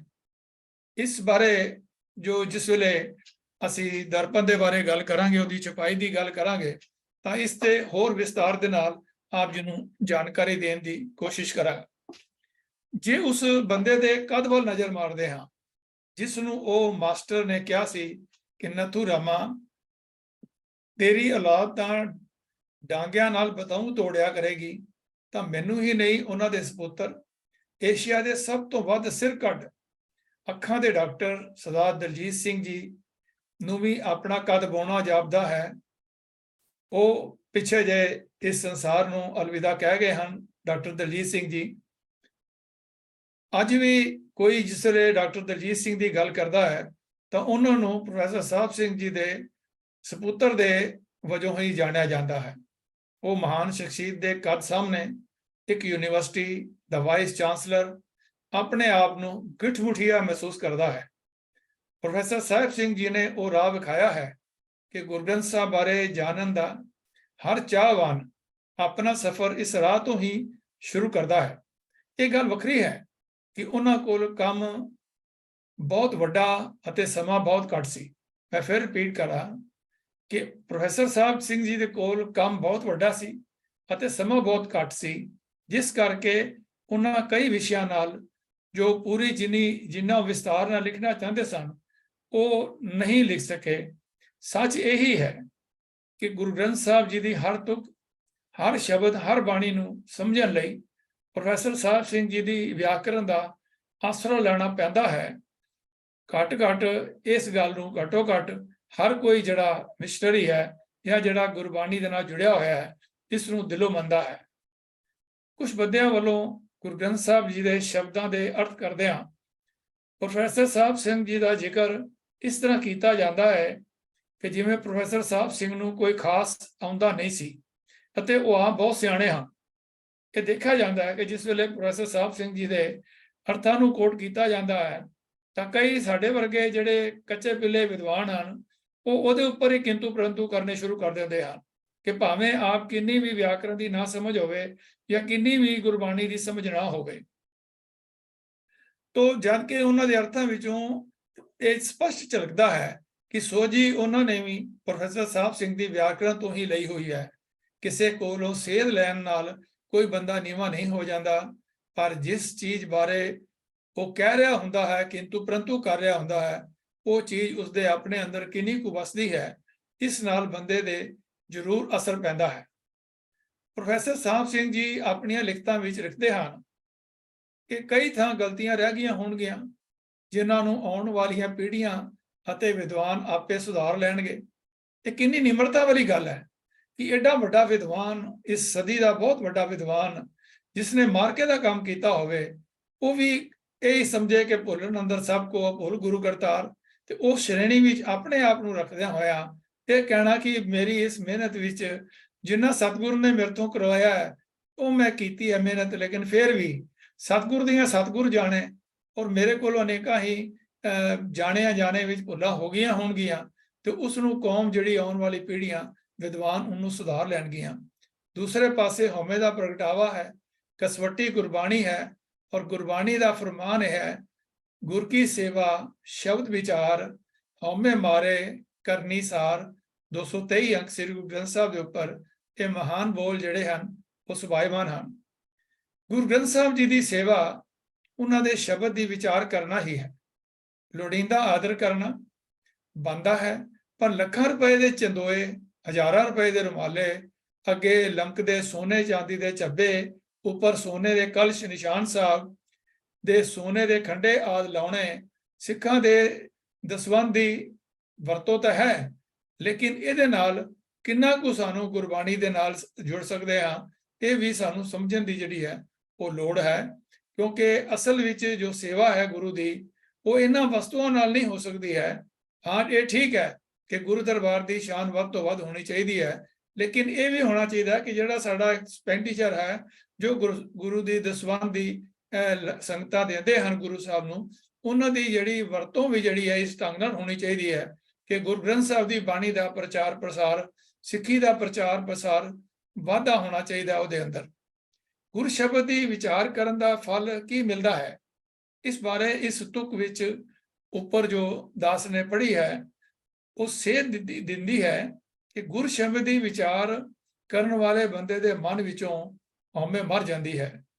ਜੋ ਬੰਦਾ ਆਪਣੇ ਆਪ ਨੂੰ ਗੁਰਬਾਣੀ ਦਾ ਗਿਆਤਾ ਵੀ ਕਹੇ ਅਤੇ ਹਉਮੈ ਦੀਆਂ ਗੱਲਾਂ ਵੀ ਕਰੇ ਤਾਂ ਇਹੀ ਕਿਹਾ ਜਾਵੇਗਾ ਕਿ ਉਹ ਜੋ ਗੁਰਬਾਣੀ ਦੀਆਂ ਗੱਲਾਂ ਕਰਦਾ ਹੈ ਉਹ ਉੱਪਰੋਂ ਹੀ ਕਰਦਾ ਹੈ, ਇਸ ਦੇ ਅੰਦਰ ਗੁਰਬਾਣੀ ਦੀ ਵਿਚਾਰ ਦਾ ਅਸਰ ਨਹੀਂ ਹੋਇਆ, ਇਸ ਦੇ ਅੰਦਰ ਗੁਰਬਾਣੀ ਦਾ ਗਿਆਨ ਅੰਦਰ ਨਹੀਂ ਵਸਿਆ। ਗੁਰਬਾਣੀ ਸਮਝਣ ਦੇ ਚਾਹਵਾਨ ਜਿਹੜੇ ਅਜੋਕੇ ਸਮੇਂ ਦੇ ਵੀਰ ਭੈਣਾਂ ਹਨ, ਉਹਨਾਂ ਨੂੰ ਬੇਨਤੀ ਹੈ ਕਿ ਉਹ ਗੁਰਬਾਣੀ ਸਮਝਣ ਲਈ ਪ੍ਰੋਫੈਸਰ ਸਾਹਿਬ ਸਿੰਘ ਜੀ ਵੱਲੋਂ ਸ਼ੁਰੂ ਕੀਤੇ ਖੋਜ ਦੇ ਕੰਮ ਨੂੰ ਨਿਰੰਤਰ ਜਾਰੀ ਰੱਖਣ, ਤਾਂ ਜੋ ਹਰ ਚੜ੍ਹਦੇ ਸੂਰਜ ਦੇ ਨਾਲ ਅਸੀਂ ਗੁਰਬਾਣੀ ਵਿੱਚ ਨਵੇਂ ਹੀਰੇ ਮੋਤੀ ਲੱਭ ਸਕੀਏ। ਇਹ ਇੰਨਾ ਵੱਡਾ ਕੰਮ ਹੈ ਜੋ ਕਦੀ ਵੀ ਪੂਰਨ ਨਹੀਂ ਹੋ ਸਕਦਾ। ਸਾਨੂੰ ਸਦੀਆਂ ਯੁੱਗਾਂ ਤੱਕ ਇਸ ਵਿੱਚੋਂ ਹੀਰੇ ਮੋਤੀ ਮਿਲਦੇ ਹੀ ਰਹਿਣਗੇ, ਇਸ ਲਈ ਸਾਨੂੰ ਇਸ ਕੰਮ ਵਿੱਚ ਜੁਟੇ ਰਹਿਣਾ ਚਾਹੀਦਾ ਹੈ। ਆਓ ਕਰਮਕਾਂਡੀਆਂ ਦੀਆਂ ਗਿਣਤੀਆਂ ਮਿੰਤੀਆਂ ਤੋਂ ਜਾਨ ਛੁਡਾ ਕੇ ਗੁਰਬਾਣੀ ਨੂੰ ਸਮਝਣ, ਉਸ ਅਨੁਸਾਰ ਜੀਵਨ ਢਾਲਣ ਦਾ ਉਪਰਾਲਾ ਕਰੀਏ। ਇਸ ਤਰ੍ਹਾਂ ਕੀਤਿਆਂ ਹੀ ਅਸੀਂ ਪਰਮਾਤਮਾ ਦੇ ਦਰ ਤੇ ਕਬੂਲ ਹੋ ਸਕਦੇ ਹਾਂ। ਪ੍ਰੋਫੈਸਰ ਸਾਹਿਬ ਸਿੰਘ ਜੀ ਨੂੰ ਇਹਨਾਂ ਬਚਨਾਂ ਦੇ ਨਾਲ ਅੱਜ ਅਸੀਂ ਯਾਦ ਕਰ ਰਹੇ ਹਾਂ ਤੇ ਪ੍ਰੋਫੈਸਰ ਸਾਹਿਬ ਸਿੰਘ ਜੀ ਦੀ ਜੋ ਉਹਨਾਂ ਨੇ ਸਾਨੂੰ ਲਿਟਰੇਚਰ ਦੇ ਰਾਹੀਂ ਜੋ ਸਾਨੂੰ ਉਹਨਾਂ ਨੇ ਦੇਣ ਦਿੱਤੀ ਹੈ, ਆਓ ਉਸ ਦੇ ਬਾਰੇ ਵੀ ਜੋ ਵਡਮੁੱਲੀ ਦੇਣ ਹੈ ਉਸ ਬਾਰੇ ਵੀ ਥੋੜੀ ਜਿਹੀ ਵਿਚਾਰ ਕਰ ਲਈਏ। ਪ੍ਰੋਫੈਸਰ ਸਾਹਿਬ ਸਿੰਘ ਦਾ ਤੋਂ ਪਹਿਲਾਂ ਸੰਪਰਦਾਇ ਡੇਰੇ ਗੁਰਬਾਣੀ ਦੀ ਵਿਆਖਿਆ, ਮਿਥਿਆਸ ਅਤੇ ਵੇਦਾਂਤ ਦੀ ਰੰਗਤ ਦੇ ਕੇ ਕਰਦੇ ਸਨ ਅਤੇ ਅੱਜ ਵੀ ਕਰ ਰਹੇ ਹਨ। ਇੱਕ ਸ਼ਬਦ ਦੇ ਅਥਵਾ ਕਰਕੇ ਕਈ ਅਰਥ ਕਰਕੇ ਆਪਣੀ ਸੰਪਰਦਾਇ ਵਿਦਿਆ ਜਾਂ ਆਪਣੇ ਆਪ ਦੀ ਵਿਦਵਤਾ ਦਾ ਵਿਖਾਵਾ ਕੀਤਾ ਜਾਂਦਾ ਅਤੇ ਮਸਾਲੇਦਾਰ ਮਨੋਕਲਪਤ ਸਾਖੀਆਂ ਸੁਣਾ ਕੇ ਸੰਗਤਾਂ ਨੂੰ ਗੁੰਮਰਾਹ ਕੀਤਾ ਜਾਂਦਾ। ਇਹ ਅਟਲ ਸਚਾਈ ਹੈ। ਹੁਣ ਵੀ ਜਦੋਂ ਮਿਸ਼ਨਰੀ ਕਾਲਜ ਦੇ ਵੀਰ ਇਸ ਗੁਰਬਾਣੀ ਨੂੰ ਅੱਗੇ ਪੇਸ਼ ਕਰਦੇ ਹਨ ਤਾਂ ਇਸ ਦੇ ਅੰਦਰ ਰੁਕਾਵਟਾਂ ਇਹ ਹੀ ਹਨ ਕਿ ਜਿਹੜੇ ਵੀਰ ਜਿਹੜੇ ਸਾਖੀਆਂ ਦੇ ਆਧਾਰ ਦੇ ਉੱਪਰ ਗੁਰਬਾਣੀ ਦੇ ਅਰਥ ਕਰਦੇ ਆ ਰਹੇ ਹਨ, ਉਹ ਕਹਿੰਦੇ ਹਨ ਕਿ ਮਿਸ਼ਨਰੀ ਨਵੇਂ ਜੰਮ ਪਏ ਹਨ, ਇਹ ਤੇ ਕਿਸੇ ਸਾਖੀ ਦਾ ਸਹਾਰਾ ਲੈਂਦੇ ਹੀ ਨਹੀਂ। ਤੋਂ ਇਸ ਗੱਲ ਦਾ ਆਧਾਰ ਕਿ ਗੁਰਬਾਣੀ ਸਾਰੀ ਜਿਹੜੀ ਹੈ ਉਹਦੇ ਵਿੱਚ ਸਾਨੂੰ ਇਹ ਗੁਰਬਾਣੀ ਦੀ ਵਿਆਕਰਣ ਅਨੁਸਾਰ ਸਾਨੂੰ ਉਹਦੇ ਅਨੁਸਾਰ ਜਿਹੜੀ ਹੈ ਅਰਥ ਕਰਨੇ ਚਾਹੀਦੇ ਹਨ, ਔਰ ਜੋ ਇੱਕੋ ਹੀ ਹੋ ਸਕਦੇ ਹਨ, ਜ਼ਿਆਦਾ ਨਹੀਂ ਹੋ ਸਕਦੇ, ਥੋੜਾ ਬਹੁਤਾ ਫਰਕ ਹੋ ਸਕਦਾ ਹੈ, ਲੇਕਿਨ ਸਾਖੀਆਂ ਦੇ ਨਾਲ ਪੂਰੀ ਦੀ ਪੂਰੀ ਜਿਹੜੀ ਗੁਰਬਾਣੀ ਦੀ ਵਿਚਾਰ ਹੈ, ਗੁਰਬਾਣੀ ਦਾ ਸੰਦੇਸ਼ ਹੈ, ਉਸ ਨੂੰ ਹੀ ਪੜ੍ਹ ਦਿੱਤਾ ਜਾਏ ਤਾਂ ਇਹ ਗੱਲ ਜਿਹੜੀ ਹੈ ਬਿਲਕੁਲ ਹੀ ਠੀਕ ਨਹੀਂ ਲੱਗਦੀ ਹੈ। ਮੁੱਖ ਤੌਰ ਤੇ ਸੰਗਤ ਨੂੰ ਆਪ ਗੁਰਬਾਣੀ ਪੜ੍ਹਨ, ਵਿਚਾਰਨ ਤੋਂ ਇਹ ਕਹਿ ਕੇ ਦੂਰ ਰੱਖਿਆ ਜਾਂਦਾ ਸੀ ਕਿ ਵੇਖਣਾ ਕਿਤੇ ਗੁਰਬਾਣੀ ਗਲਤ ਪੜ੍ਹ ਕੇ ਪਾਪਾਂ ਦੇ ਭਾਗੀ ਨਾ ਬਣ ਜਾਈਏ। ਦੂਸਰਾ ਇਹ ਪ੍ਰਭਾਵ ਦਿੱਤਾ ਜਾਂਦਾ ਸੀ ਕਿ ਗੁਰਬਾਣੀ ਪੜ੍ਹਨੀ, ਪੜ੍ਹਾਉਣੀ ਅਤੇ ਵਿਚਾਰਨੀ ਤਾਂ ਸੰਤਾਂ, ਸਾਧਾਂ ਜਾਂ ਡੇਰੇਦਾਰ ਦੇ ਜਿਹੜੇ ਹਨ ਉਹਨਾਂ ਨੂੰ, ਬ੍ਰਹਮ ਗਿਆਨੀਆਂ ਨੂੰ, ਮਹੰਤਾਂ ਨੂੰ ਅਤੇ 108 ਸੰਤ ਮਹਾਰਾਜ ਜਿਹਦੇ ਤਖੱਲੁਸ ਅਤੇ ਡਿਗਰੀਆਂ ਦਿੱਤੀਆਂ ਜਾਣ ਲੱਗੀਆਂ ਹਨ, ਉਹਨਾਂ ਨੂੰ ਹੀ ਇਹ ਜਿਹੜਾ ਹੱਕ ਹੈ ਕਿ ਉਹ ਇਹੋ ਜਿਹੇ ਠੀਕ ਤਰੀਕੇ ਨਾਲ ਅਰਥ ਕਰਨ। ਇਹਨਾਂ ਸੰਪਰਦਾਇ ਡੇਰੇਦਾਰਾਂ ਵੱਲੋਂ ਹੀ ਧਾਰਮਿਕ ਰਸਮਾਂ ਕੀਤੀਆਂ ਕਰਾਈਆਂ ਜਾਣ ਲੱਗੀਆਂ। ਧਰਮ ਦੇ ਨਾਂ ਤੇ ਜਗ, ਅਖੰਡ ਪਾਠ, ਇਕੋਤਰੀਆਂ, ਦੁਪਹਿਰੇ ਤੇ ਪਹਿਰੇ ਸ਼ੁਰੂ ਕਰ ਦਿੱਤੇ ਗਏ ਅਤੇ ਪਾਠ ਪੂਜਾ ਦੀਆਂ ਵੱਖਰੀਆਂ ਭੇਟਾਂ ਵੀ ਬੰਨ ਦਿੱਤੀਆਂ ਗਈਆਂ। ਗੁਰਬਾਣੀ ਦੇ ਅਸਲੀ ਗਿਆਨ ਅਤੇ ਸਿਧਾਂਤ ਤੋਂ ਅਣਜਾਣ ਰੱਖ ਕੇ ਸਿੱਖ ਇੱਕ ਬਹਾਦਰ ਕੌਮ ਨੂੰ ਭੰਬਲ ਪੋਸਿਆ ਵਿੱਚ ਪਾ ਦਿੱਤਾ ਗਿਆ। ਇੱਕਾ ਬਾਣੀ, ਇੱਕ ਗੁਰ, ਇੱਕੋ ਸ਼ਬਦ ਵਿਚਾਰ ਤੇ ਸਿਧਾਂਤ ਤੋਂ ਥਿੜਕਾ ਦਿੱਤਾ ਗਿਆ। ਇਵੇਂ ਸਿੱਖ ਵੀ ਡੇਰਾਵਾਦ ਦੇ ਪੁਜਾਰੀ ਬਣਾ ਦਿੱਤੇ ਗਏ। ਇਹ ਸਭ ਕੁਝ ਹੁੰਦਿਆਂ ਹੋਇਆਂ ਜਦੋਂ ਮਹਾਰਾਜਾ ਰਣਜੀਤ ਸਿੰਘ ਵੇਲੇ ਗੁਰਮਤਿ ਸਿਧਾਂਤਾਂ, ਮਰਿਆਦਾ ਅਤੇ ਸਿੱਖੀ ਦੀ ਮਹਾਨ ਪਰੰਪਰਾਵਾਂ ਨੂੰ ਅੱਖੋਂ ਓਹਲੇ ਕਰਕੇ ਸਨਾਤਨੀ ਸੰਤਾਂ, ਮਹੰਤਾਂ ਨੂੰ ਮਾਨਤਾ ਦਿੰਦੇ ਹੋਏ ਲੱਖਾਂ ਕਰੋੜਾਂ ਦੀਆਂ ਜਾਇਦਾਦਾਂ, ਪ੍ਰਾਪਰਟੀਆਂ ਡੇਰਿਆਂ ਦੇ ਨਾਂ ਲਗਵਾ ਦਿੱਤੀਆਂ ਗਈਆਂ। ਵੱਡੇ ਵੱਡੇ ਧਰਮ ਸਥਾਨਾਂ ਦੇ ਮੁਖੀ ਵੀ ਡੇਰੇਦਾਰ ਜਾਂ ਇਹਨਾਂ ਡੇਰਿਆਂ ਤੋਂ ਪੜ੍ਹੇ ਗਿਆਨੀ ਜਾਂ ਸੰਪਰਦਾਈ ਵਿਦਵਾਨ ਵੀ ਲਗਾ ਦਿੱਤੇ ਗਏ। ਫਿਰ ਜਦ ਪ੍ਰੋਫੈਸਰ ਗੁਰਮੁਖ ਸਿੰਘ ਜੀ ਅਤੇ ਗਿਆਨੀ ਦਿਸ ਸਿੰਘ ਵਰਗੇ ਪੱਥ ਦਰਦੀਆਂ ਨੇ ਸਿੰਘ ਸਭਾ ਲਹਿਰ ਪੈਦਾ ਕਰਕੇ ਕੌਮ 'ਚ ਜਾਗਰਤੀ ਲਿਆਂਦੀ ਅਤੇ ਮਹੰਤਾਂ ਨੂੰ ਸੋਧ ਕੇ ਧਰਮ ਸਥਾਨ ਆਦਿ ਗੁਰਦੁਆਰੇ ਆਜ਼ਾਦ ਕਰਾਏ, ਕਈ ਸਕੂਲ ਕਾਲਜ ਆਦਿ ਖੋਲੇ, ਵਿਦਿਅਕ ਲਹਿਰ ਪੈਦਾ ਕੀਤੀ, ਧਰਮ ਪ੍ਰਚਾਰਕਾਂ ਦੀ ਟ੍ਰੇਨਿੰਗ ਵਾਸਤੇ ਧਰਮ ਵਿਦਿਆਲੇ ਅਤੇ ਮਿਸ਼ਨਰੀ ਕਾਲਜ ਵੀ ਖੋਲੇ। ਕਿਉਂ ਸਿੱਖਾਂ ਵਿੱਚ ਜਾਗਰਤੀ ਆਈ, ਪਰ ਜਿਵੇਂ ਬ੍ਰਾਹਮਣ ਟਾਈਪ ਹਿੰਦੂ ਸਾਧ ਪਹਿਲੇ ਡੇਰਿਆਂ ਵਿੱਚ ਘੁਸ ਗਏ ਸਨ, ਉਵੇਂ ਹੀ ਹੁਣ ਕੇਸਾਧਾਰੀ ਸੰਪਰਦਾਈ ਅਤੇ ਡੇਰੇਦਾਰ ਵੀ ਇਹਨਾਂ ਵਿਦਿਅਕ ਅਤੇ ਧਾਰਮਿਕ ਅਦਾਰਿਆਂ ਵਿੱਚ ਘੁਸ ਬੈਠ ਕਰ ਗਏ। ਉਹਨਾਂ ਦੇ ਵਿਦਵਾਨ ਪ੍ਰਚਾਰਕ ਕਥਾਵਾਚਕ ਹੋਣ ਦੇ ਠੱਪੇ ਵੀ ਉਹਨਾਂ ਤੇ ਲੱਗ ਗਏ, ਪਰ ਹੌਲੀ ਹੌਲੀ ਪ੍ਰਚਾਰ ਅਤੇ ਮਰਿਆਦਾ ਸਨਾਤਨੀ ਡੇਰਿਆਂ ਵਾਲੀ ਹੀ ਪ੍ਰਚਾਰਨ ਲੱਗ ਪਏ, ਕਿਉਂਕਿ ਉਹਨਾਂ ਦੀ ਟ੍ਰੇਨਿੰਗ ਔਰ ਉਹਨਾਂ ਦੀ ਪੜ੍ਹਾਈ ਉਹਨਾਂ ਹੀ ਸਨਾਤਨੀ ਡੇਰਿਆਂ ਵਿੱਚੋਂ ਹੋਈ ਹੈ। ਸ਼੍ਰੋਮਣੀ ਕਮੇਟੀ ਵਿੱਚ ਘੁਸੜਾਂ ਵਿੱਚ ਵੀ ਇਹ ਜਿਹੜੇ ਪ੍ਰਚਾਰਕ ਅਖੌਤੀ ਪ੍ਰਚਾਰਕ ਹਨ ਸਨਾਤਨੀ, ਉਹ ਵੀ ਕਾਮਯਾਬ ਹੋ ਗਏ। ਇਸ ਦਾ ਪ੍ਰਤੱਖ ਸਬੂਤ ਹੈ ਕਿ ਜਦ ਪੰਥ ਨੇ ਸ਼੍ਰੋਮਣੀ ਕਮੇਟੀ ਦੀ ਅਗਵਾਈ ਵਿੱਚ ਸਿੱਖ ਰਹਿਤ ਮਰਿਆਦਾ ਦਾ ਖਰੜਾ ਤਿਆਰ ਕੀਤਾ, ਤਾਂ ਅਜਿਹੇ ਵੱਡੇ ਕੱਦ ਵਾਲੇ ਸੰਪਰਦਾਇ ਗਿਆਨੀ ਅਤੇ ਡੇਰੇਦਾਰ ਇਸ ਨੂੰ ਮੰਨਣ ਤੋਂ ਇਨਕਾਰੀ ਹੋ ਗਏ ਅਤੇ ਆਪਣੇ ਡੇਰਿਆਂ ਅਤੇ ਸੰਪਰਦਾਇ ਟਕਸਾਲਾਂ ਵਿਖੇ ਆਪੋ ਆਪਣੀ ਮਰਿਆਦਾ ਅਤੇ ਸਨਾਤਨੀ ਕਥਾ ਪ੍ਰਣਾਲੀ ਮੁੜ ਬਹਾਲ ਕਰ ਦਿੱਤੀ। ਗਿਆਨੀ ਦਿਸ ਸਿੰਘ ਜੀ ਨੇ ਪਖੰਡਵਾਦ ਦੇ ਪਰਦੇ ਆਪਣੀਆਂ ਵਡਮੁੱਲੀ ਲਿਖਤਾਂ ਰਾਹੀਂ ਖੋਲੀਆਂ ਅਤੇ ਦਇਆ ਆਨੰਦ ਵਰਗੇ ਘਮੰਡੀ ਆਰਿਆ ਸਮਾਜੀਆਂ ਨੂੰ ਇੱਕ ਭਰੀ ਸਭਾ ਵਿੱਚ ਮੂੰਹ ਤੋੜਵਾ ਜਵਾਬ ਦੇ ਕੇ ਨਰੂਤਰ ਕੀਤਾ। ਭਾਈ ਕਾਹਨ ਸਿੰਘ ਜੀ ਨਾਭਾ ਨੇ ਵੀ ਬਹੁਤ ਸਾਰੀਆਂ ਕਿਤਾਬਾਂ ਜਿਵੇਂ ਕਿ ਗੁਰਮਤਿ ਸੁਧਾਕਰ, ਗੁਰਮਤਿ ਮਾਰਤੰਡ ਅਤੇ ਮਹਾਨ ਕੋਸ਼ ਵਰਗੀਆਂ ਮਹਾਨ ਰਚਨਾਵਾਂ ਲਿਖੀਆਂ, ਜਿਨ੍ਹਾਂ ਵਿੱਚੋਂ ਗੁਰਬਾਣੀ ਵਿਆਖਿਆ ਵਾਸਤੇ ਬਹੁਤ ਸਾਰੇ ਪ੍ਰਮਾਣ ਪ੍ਰਸੰਗ ਮੁਤਾਬਕ ਮਿਲ ਜਾਂਦੇ ਹਨ ਅਤੇ ਮਹਾਨ ਕੋਸ਼ ਤਾਂ ਮਾਨੋ ਅਰਥਾਂ ਦਾ ਖਜ਼ਾਨਾ ਹੀ ਹੈ। ਪ੍ਰੋਫੈਸਰ ਸਾਹਿਬ ਸਿੰਘ ਜੀ ਜੋ ਹਿੰਦੂ ਘਰਾਣੇ ਨਾਲ ਸੰਬੰਧਿਤ ਅਤੇ ਸੰਸਕ੍ਰਿਤ ਦੇ ਉੱਚ ਕੋਟੀ ਦੇ ਵਿਦਵਾਨ ਸਨ, ਜੋ ਸਿੱਖੀ ਵਿੱਚ ਪ੍ਰਵੇਸ਼ ਕਰਕੇ, ਜਿਵੇਂ ਅਸੀਂ ਪਿਛਲੀ ਜਿਹੜੀ ਕਲਾਸ ਸੀ ਉਹਦੇ ਵਿੱਚ ਇਹਦਾ ਵਰਣਨ ਕੀਤਾ ਹੈ ਕਿ ਨਥੂ ਰਾਮ ਤੋਂ ਅੰਮ੍ਰਿਤ ਛਕ ਕੇ ਸਾਹਿਬ ਸਿੰਘ ਹੋਏ ਸਨ। ਗੁਰਬਾਣੀ, ਫਿਲਾਸਫੀ ਅਤੇ ਗੁਰੂ ਇਤਿਹਾਸ ਦੀ ਗਹਿਰਾਈ ਨਾਲ ਉਹਨਾਂ ਨੇ ਸਟੱਡੀ ਕੀਤੀ। ਉਹ ਆਪਣੇ ਸਵੈ ਜੀਵਨੀ ਵਿੱਚ ਲਿਖਦੇ ਹਨ ਕਿ ਜਦ ਮੈਂ ਗੁਰੂ ਗ੍ਰੰਥ ਸਾਹਿਬ ਜੀ ਦਾ ਸਹਿਜ ਪਾਠ ਕੀਤਾ ਤਾਂ ਇੱਕੋ ਸ਼ਬਦ ਕਈ ਰੂਪਾਂ 'ਚ ਲਿਖਿਆ ਪੜ੍ਹਿਆ ਤਾਂ ਮਨ ਵਿੱਚ ਸ਼ੰਕਾ ਪੈਦਾ ਹੋਇਆ, ਐਸਾ ਕਿਉਂ ਹੈ? ਤਾਂ ਰਾਤ ਦਿਨ ਇੱਕ ਕਰਕੇ ਗੁਰਬਾਣੀ ਬਾਰੇ ਖੋਜ ਕੀਤੀ ਅਤੇ ਗੁਰਬਾਣੀ ਅਰਥਾਂ ਨੂੰ ਸੁਖੈਨ ਸਮਝਣ ਵਾਸਤੇ ਗੁਰਬਾਣੀ ਵਿੱਚੋਂ ਹੀ ਗੁਰਬਾਣੀ ਵਿਆਕਰਨ ਦੇ ਸਿਧਾਂਤ ਲੱਭੇ, ਜਿਨ੍ਹਾਂ ਨੂੰ ਪ੍ਰੋਫੈਸਰ ਸਾਹਿਬ ਸਿੰਘ ਜੀ ਨੇ ਗੁਰਬਾਣੀ ਵਿਆਕਰਨ ਰੂਪੀ ਕਿਤਾਬ ਦਾ ਰੂਪ ਦਿੱਤਾ। ਗੁਰਬਾਣੀ ਵਿਚਾਰ ਦੇ ਨਾਲ ਨਾਲ 10 ਗੁਰੂਆਂ ਦਾ ਇਤਿਹਾਸ ਪ੍ਰੋਫੈਸਰ ਸਾਹਿਬ ਸਿੰਘ ਜੀ ਨੇ ਲਿਖਿਆ ਅਤੇ ਗੁਰਮਤਿ ਸਿਧਾਂਤ ਤੇ ਕਈ ਹੋਰ ਕਿਤਾਬਾਂ ਵੀ ਲਿਖੀਆਂ। ਖਾਸ ਕਰਕੇ ਗੁਰਬਾਣੀ ਦਾ ਟੀਕਾ ਲਿਖਣਾ ਸ਼ੁਰੂ ਕੀਤਾ, ਕਿਉਂਕਿ ਪਹਿਲੇ ਜਿੰਨੇ ਵੀ ਟੀਕੇ ਸਨ ਕਰੀਬ ਸਭ ਨਾਲ ਅਰਥ ਕਰਦੇ ਸਮੇਂ ਮਿਥਿਹਾਸਕ ਕਥਾ, ਕਹਾਣੀਆਂ, ਸਾਖੀਆਂ ਆਦਿਕ ਜੋੜ ਕੇ ਗੁਰਬਾਣੀ ਸਿਧਾਂਤਾਂ ਨੂੰ ਬ੍ਰਾਹਮਣੀ, ਸਨਾਤਨੀ,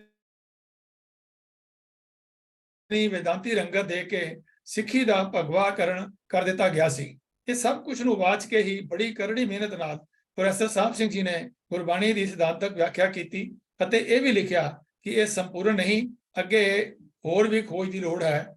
ਖੋਜੀ ਉਪਜੈ ਬਾਦੀ ਬਿਨਸੇ ਹੋਂ ਬਲ ਬਲ ਗੁਰ ਕਰਤਾਰਾ, ਮਹਲਾ ਪਹਿਲਾ, ਅੰਕ 1255, ਸ੍ਰੀ ਗੁਰੂ ਗ੍ਰੰਥ ਸਾਹਿਬ ਜੀ।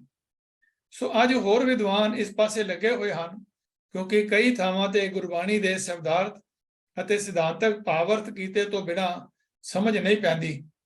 ਜਿਵੇਂ ਕਿ ਗੁਰਬਾਣੀ ਵਿੱਚ ਇਹ ਅੰਕਿਤ ਹੈ ਪੰਕਤੀ, ਲੇਲੇ ਕੋ ਚੁੰਗ ਹੈ ਨਿਤ ਭੇਡ। ਲੇਲਾ ਪੁੱਤ ਅਤੇ ਭੇਡ ਮਾਂ ਹੈ। ਜਰਾ ਸੋਚੋ, ਕਦੇ ਮਾਂ ਵੀ ਪੁੱਤ ਨੂੰ ਚੁੰਗਦੀ ਹੈ? ਨਹੀਂ, ਸਗੋਂ ਪੁੱਤ ਹੀ ਮਾਂ ਨੂੰ ਚੁੰਗਦਾ ਹੈ। ਸੋ ਇੱਥੇ ਭਾਵ ਹੈ ਬੁੱਧੀ ਰੂਪ ਭੇਡ ਮਨ ਰੂਪੀ ਲੇਲੇ ਨੂੰ ਨਿਤਾ ਪ੍ਰਤੀ ਚੁੰਗ ਰਹੀ ਹੈ, ਭਾਵ ਬੁੱਧੀ ਮਨ ਦੇ ਪਿੱਛੇ ਲੱਗੀ ਫਿਰਦੀ ਹੈ। ਇਸੇ ਤਰ੍ਹਾਂ ਕਈ ਪੰਕਤੀਆਂ 'ਚ ਇੱਕ ਸ਼ਬਦ ਇੱਕੋ ਸਰੂਪ ਵਿੱਚ ਲਿਖਿਆ ਹੈ, ਪਰ ਉਸਦੇ ਅਰਥ ਅਤੇ ਉਚਾਰਨ ਵੱਖਰੇ ਵੱਖਰੇ ਹਨ। ਜਿਵੇਂ ਮੋਹਨ ਮੰਮੇ ਨੂੰ ਹੋੜਾ, ਹਾਹਾ ਨੰਨੇ ਨੂੰ ਸਿਹਾਰੀ, ਮੋਹੇ ਮੰਮੇ ਨੂੰ ਹੋੜਾ, ਕੰਨੇ ਨੂੰ ਸਿਹਾਰੀ, ਹਾਹੇ ਨੂੰ ਸਿਹਾਰੀ, ਲਿਆ ਮਨ ਮੋਹੇ ਮੰਮੇ ਨੂੰ ਹੋੜਾ ਤੇ ਆਹੇ ਨੂੰ ਸਿਆਰੀ, ਗੁਰ ਕੈ ਸ਼ਬਦ ਪਛਾਨਾ ਤੋਹ। ਇੱਥੇ ਮੋਹ ਸ਼ਬਦ 2 ਵਾਰੀ ਆਇਆ ਹੈ ਅਤੇ ਪਹਿਲੇ ਮੋਹ ਜਿੱਥੇ ਮੰਮੇ ਨੂੰ ਹੋੜਾ ਹਾਹੇ ਨੂੰ ਸਿਆਰੀ ਦਾ ਉਚਾਰਨ ਮੋਹ ਹੈ, ਭਾਵ ਮੋਹ ਕਰਨਾ ਕਿਸੇ ਦੇ ਨਾਲ, ਅਤੇ ਅਰਥ ਹਨ ਮੋਹ ਲੈਣਾ। ਤਾਂ ਦੂਜੇ ਮੋਹ ਮੰਮੇ ਨੂੰ ਹੋੜਾ ਹਾਹੇ ਨੂੰ ਸਿਆਰੀ ਦਾ ਉਚਾਰਨ ਹੈ ਮੋਹੇ, ਪੜਨਾਮ, ਅਤੇ ਅਰਥ ਹਨ ਮੇਰਾ। ਸੋ ਭਾਵ ਹੈ ਕਿ ਮੋਹਨ ਪ੍ਰਭੂ ਨੇ ਮੇਰਾ ਮਨ ਮੋਹ ਲਿਆ ਹੈ।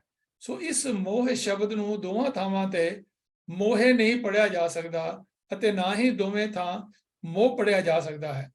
ਪਰ ਗੁਰਬਾਣੀ ਵਿਆਕਰਣ ਤੋਂ ਅਣਜਾਣ ਜਾਂ ਜਾਣ ਬੁੱਝ ਕੇ ਨਾ ਮੰਨਣ ਵਾਲੇ ਦੋਵਾਂ ਥਾਵਾਂ ਤੇ ਉਚਾਰਨ ਮੋਹੇ ਮੋਹੇ ਹੀ ਕਰੀ ਅਤੇ ਪੜ੍ਹੀ ਜਾ ਰਹੇ ਹਨ, ਜਿਸ ਦਾ ਕਿ ਆਮ ਸੁਣਨ ਵਾਲੇ ਨੂੰ ਜਾਂ ਪੜ੍ਹਨ ਵਾਲੇ ਨੂੰ ਕੋਈ ਅਰਥ ਬੋਧ ਪਤਾ ਨਹੀਂ ਲੱਗਦਾ। ਇਸ ਕਰਕੇ ਹੀ ਗੁਰਬਾਣੀ ਵਿਆਕਰਣ ਦੀ ਪ੍ਰੋਫੈਸਰ ਸਾਹਿਬ ਸਿੰਘ ਜੀ ਨੇ ਜ਼ਰੂਰਤ ਮਹਿਸੂਸ ਕੀਤੀ। ਇਸ ਕਰਕੇ ਆਮ ਡੇਰੇਦਾਰ ਤਾਂ ਗੁਰਮਤ ਵਿਦਵਾਨਾਂ ਵਿਰੁੱਧ ਬੋਲਦੇ ਹੀ ਰਹਿੰਦੇ ਹਨ ਔਰ ਮਿਸ਼ਨਰੀਆਂ ਦੇ ਵਿਰੁੱਧ ਵੀ ਬੋਲਦੇ ਰਹਿੰਦੇ ਹਨ, ਕਿਉਂਕਿ ਉਹਨਾਂ ਦੇ ਹਲਵੇ ਮੰਡੇ ਨੂੰ ਸੱਟ ਵੱਜਦੀ ਹੈ। ਪਰ ਅੱਜ ਕੁਝ ਲੋਕ ਮਿਸ਼ਨਰੀ ਕਾਲਜਾਂ ਅਤੇ ਯੂਨੀਵਰਸਿਟੀਆਂ ਵਿੱਚ ਪੜ੍ਹ ਕੇ ਅਤੇ ਮਿਸ਼ਨਰੀ ਵਿਦਵਾਨ ਪ੍ਰਚਾਰਕ ਦਾ ਠੱਪਾ ਲਗਵਾ ਕੇ ਵੀ ਪ੍ਰਚਾਰ ਸਨਾਤਨ ਦਾ ਹੀ ਕਰਦੇ ਹੋਏ ਪ੍ਰੋਫੈਸਰ ਸਾਹਿਬ ਸਿੰਘ ਜੀ ਵਿਰੁੱਧ ਬੋਲੀ ਤੇ ਲਿਖੀ ਜਾ ਰਹੇ ਹਨ। ਇਹ ਬੜੀ ਅਫਸੋਸ ਵਾਲੀ ਗੱਲ ਹੈ। ਕੁਝ ਸਮਾਂ ਪਹਿਲੇ ਕਿਸੇ ਨੇ ਪੰਜਾਬ ਨਿਊਜ਼ ਅਤੇ ਟਾਈਮ ਨਿਊਜ਼ ਅਖਬਾਰਾਂ ਰਾਹੀਂ ਪ੍ਰੋਫੈਸਰ ਸਾਹਿਬ ਸਿੰਘ ਅਤੇ ਕੁਝ ਹੋਰ ਗੁਰਮਤਿ ਵਿਦਵਾਨਾਂ ਦੀ ਬੇਲੋੜੀ ਨਿੰਦਿਆ ਕਰਦਿਆਂ ਆਪਣੇ ਮਨ ਦੀ ਭੜਾਸ ਕੱਢਦਿਆਂ ਅਖਬਾਰ ਦੇ ਪੱਤਰੇ ਕਾਲੇ ਕੀਤੇ ਸਨ, ਜਿਨ੍ਹਾਂ ਵਿੱਚ ਬੇਦਲੀਲ ਗੱਲਾਂ ਕਰਕੇ ਮਿਥਿਆਸਵਾਦ, ਮਨੋਕਲਪ, ਸਾਖੀਵਾਦ ਅਤੇ ਅਣਹੋਣੀਆਂ ਕਰਾਮਾਤਾਂ ਨੂੰ बढ़ावा दे के गुरमत सिद्धांतां दा ਅਤੇ ਪ੍ਰੋਫੈਸਰ ਸਾਹਿਬ ਸਿੰਘ ਜੀ ਦਾ ਵਿਰੋਧ ਕੀਤਾ ਸੀ। ਯਾਦ ਰੱਖੋ, ਸਿੱਖੀ ਵਿੱਚ ਪੂਜਾ ਅਕਾਲ ਕੀ, ਪਰਚਾ ਸ਼ਬਦ ਦਾ ਅਤੇ ਦੀਦਾਰ ਖਾਲਸੇ ਦਾ ਸਿਧਾਂਤ ਹੈ। ਸਿੱਖੀ ਵਿੱਚ ਪ੍ਰਥਮ ਪ੍ਰਮੁੱਖ ਅਕਾਲ ਪੁਰਖ ਪਰਮਾਤਮਾ ਨੂੰ ਮੰਨਿਆ ਗਿਆ ਹੈ। ਦੂਜੇ ਨੰਬਰ ਤੇ ਗੁਰੂ ਦੀ ਮਹਾਨਤਾ ਹੈ, ਜਿਸ ਰਾਹੀਂ ਪਰਮਾਤਮਾ ਬਾਰੇ ਗਿਆਨ ਪ੍ਰਾਪਤ ਹੁੰਦਾ ਹੈ। ਗੁਰੂਆਂ ਨੇ ਆਪਣੇ ਆਪ ਨੂੰ ਰੱਬ ਨਹੀਂ ਸਦਵਾਇਆ, ਸਗੋਂ ਉਸਦੇ ਸੇਵਕ, ਦਾਸ ਅਤੇ ਦਾਸੀਆਂ, ਢਾਡੀ, ਸ਼ਾਇਰ ਆਦਿ ਹੀ ਕਿਹਾ ਹੈ। ਨਾਨਕ ਸਾਇਰ ਏਮ ਕਹਿਤ ਹੈ, ਹਉ ਮੂਰਖ ਕਾਰੇ ਲਾਇਆ ਨਾਨਕ ਹਰ ਕੰਮੇ। ਇੱਥੋਂ ਤੱਕ ਕਿ ਇਸ ਜਗ ਮੇ ਪੁਰਖ ਏਕ ਹੈ ਔਰ ਸਗਲੀ ਨਾਰ ਸਬਾਈ। ਅਤੇ ਹੋਰ ਵੀ ਫਰਮਾਨ ਹਨ, ਸੋ ਮੁਖ ਜਲੋ ਜਿਤ ਕਹੈ ਠਾਕੁਰ ਜੋਨੀ। ਇੱਥੇ ਠਾਕੁਰ ਦਾ ਅਰਥ ਮਾਲਕ ਹੈ, ਜੋ ਸਾਰੀ ਦੁਨੀਆ ਦਾ ਮਾਲਕ ਹੈ, ਜੋ ਜੰਮਦਾ ਮਰਦਾ ਨਹੀਂ। ਗੁਰੂ ਭਗਤ ਤਾਂ ਮਾਂ ਦੇ ਪੇਟ ਤੋਂ ਸਰੀਰ ਕਰਕੇ ਜਨਮੇ ਵੀ ਅਤੇ ਸਰੀਰ ਕਰਕੇ ਮਰੇ ਵੀ। ਇਸ ਕਰਕੇ ਉਹਨਾਂ ਨੇ ਸਰੀਰਾਂ ਨੂੰ ਬਿਨਸਨ ਹਨ ਕਿਹਾ ਹੈ। ਜੋ ਉਪਜਿਓ ਸੋ ਬਿਨਸ ਹੈ, ਪਰੋ ਆਜ ਕਿਆ ਕਾਲ, ਨਾਨਕ ਹਰ ਗੁਣ ਗਾਇ ਲੈ, ਛਾੜ ਸਕਤ ਜੰਜਾਲ। ਹਾਂ, ਗੁਰਬਾਣੀ 'ਚ ਗੁਰੂਆਂ ਭਗਤਾਂ ਨੂੰ ਰੱਬੀ ਰੂਪ ਜ਼ਰੂਰ ਦਰਸਾਇਆ ਗਿਆ ਹੈ, ਕਿਉਂਕਿ ਉਹ ਹਮੇਸ਼ਾ ਇੱਕ ਰੱਬ ਨੂੰ ਹੀ ਸਰਵੋਚਤਾ ਦਿੰਦੇ ਰਹੇ ਹਨ। ਭੱਟਾਂ ਨੇ ਵੀ ਇਸ ਸੰਦਰਭ ਵਿੱਚ ਗੁਰੂ ਉਸਤਤ ਕਰਦਿਆਂ ਗਾਇਨ ਕੀਤਾ ਸੀ, ਆਪ ਨਾਰਾਇਣ ਕਲਾਧਾਰ ਜਗ ਮੇ ਪਰਵਰਿਓ। ਧੰਨ ਗੁਰੂ ਨਾਨਕ ਪਾਤਸ਼ਾਹ ਜੀ ਦੇ ਬਾਰੇ ਨਾਰਾਇਣ ਵਾਲੇ ਗੁਣ ਧਾਰਨ ਕਰਕੇ ਗੁਰੂ ਜੀ ਨਾਰਾਇਣ ਰੂਪ ਹੋ ਗਏ। ਆਪਾਂ ਆਪ ਹੀ ਕਿਸੇ ਦੇ ਚੰਗੇ ਗੁਣ ਦੇਖ ਕੇ ਕਹਿ ਦਿੰਦੇ ਹਾਂ ਕਿ ਫਲਾਣਾ ਤਾਂ ਰੱਬ ਦਾ ਹੀ ਰੂਪ ਹੈ। ਸੋ ਭੱਟਾਂ ਨੇ ਵੀ ਗੁਰੂ ਵਿੱਚ ਰੱਬੀ ਗੁਣ ਦੇਖ ਕੇ ਹੀ ਐਸਾ ਕਿਹਾ ਸੀ। ਪ੍ਰੋਫੈਸਰ ਸਾਹਿਬ ਸਿੰਘ ਜੀ ਨੇ ਵੀ ਗੁਰੂਆਂ ਭਗਤਾਂ ਤੋਂ ਹੀ ਸੇਧ ਲਈ, ਨਾ ਕਿ ਕਿਸੇ ਸੰਪਰਦਾਇ ਜਾਂ ਡੇਰੇਦਾਰਾਂ ਤੋਂ। ਪ੍ਰੋਫੈਸਰ ਸਾਹਿਬ ਸਿੰਘ ਜੀ ਨਾਸਤਕ ਨਹੀਂ ਸਨ, ਜਿਨ੍ਹਾਂ ਨੇ ਲੱਖਾਂ ਹੀ ਪ੍ਰਾਣੀਆਂ ਨੂੰ ਗੁਰੂ ਸਿਧਾਂਤਾਂ ਨਾਲ ਜੋੜਿਆ ਅਤੇ ਅੱਜ ਵੀ ਲੱਖਾਂ ਹੀ ਗੁਰੂ ਪ੍ਰੇਮੀ ਉਹਨਾਂ ਦੀਆਂ ਲਿਖਤਾਂ ਰਾਹੀਂ ਗੁਰੂ ਨਾਲ ਜੁੜ ਰਹੇ ਹਨ ਅਤੇ ਗੁਰਬਾਣੀ ਦਾ ਪ੍ਰਚਾਰ ਕਰ ਰਹੇ ਹਨ। ਗੁਰੂ ਗ੍ਰੰਥ ਸਾਹਿਬ ਦਰਪਣ ਗੁਰਬਾਣੀ ਦਾ 10 ਪੋਥੀਆਂ ਵਿੱਚ ਟੀਕਾ ਅਨੁਵਾਦ ਉਹਨਾਂ ਦੀ ਪੰਥ ਨੂੰ ਬਲਕਿ ਸੰਸਾਰ ਨੂੰ ਬਹੁਤ ਵਡਮੁੱਲੀ ਦੇਣ ਹੈ।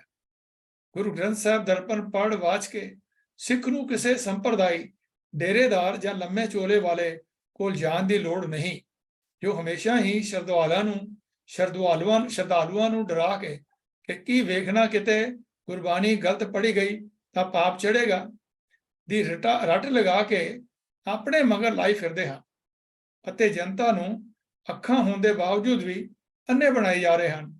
ਸਿੱਖ ਦਾ ਅਰਥ ਸਿੱਖਣਾ ਹੈ, ਜੋ ਸਦਾ ਹੀ ਗੁਰੂ ਦਾ ਸਿੱਖਿਆਰਥੀ ਹੈ, ਸਟੂਡੈਂਟ ਹੈ, ਨਾ ਕਿ ਕਿਸੇ ਸੰਤ ਮਹੰਤ ਸੰਪਰਦਾਇ ਡੇਰੇ ਦਾ।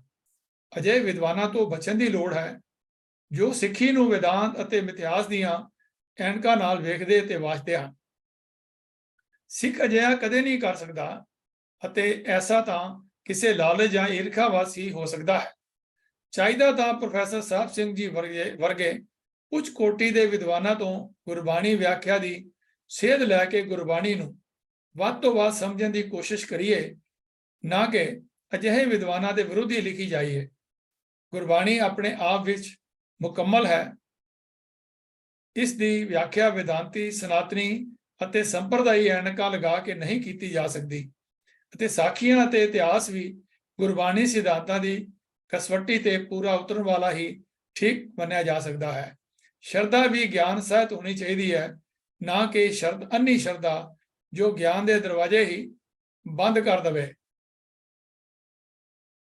ਸੋ ਆਪ ਜੀ ਨਾਲ ਮੈਂ ਹੁਣ ਸ਼ੇਅਰ ਕਰਦਾ ਹਾਂ। ਇਸ ਤੋਂ ਬਾਅਦ ਕੇ ਅੱਗੇ ਅਸੀਂ ਪ੍ਰੋਫੈਸਰ ਸਾਹਿਬ ਸਿੰਘ ਜੀ ਗੁਰਬਾਣੀ ਵਿਆਕਰਣ ਬਾਰੇ ਔਰ ਉਹਨਾਂ ਦੇ ਟੀਕਿਆਂ ਬਾਰੇ ਗੱਲ ਕਰੀਏ ਜੋ ਦਰਪਣ ਦੇ ਰਾਹ ਕੀਤਾ ਹੈ।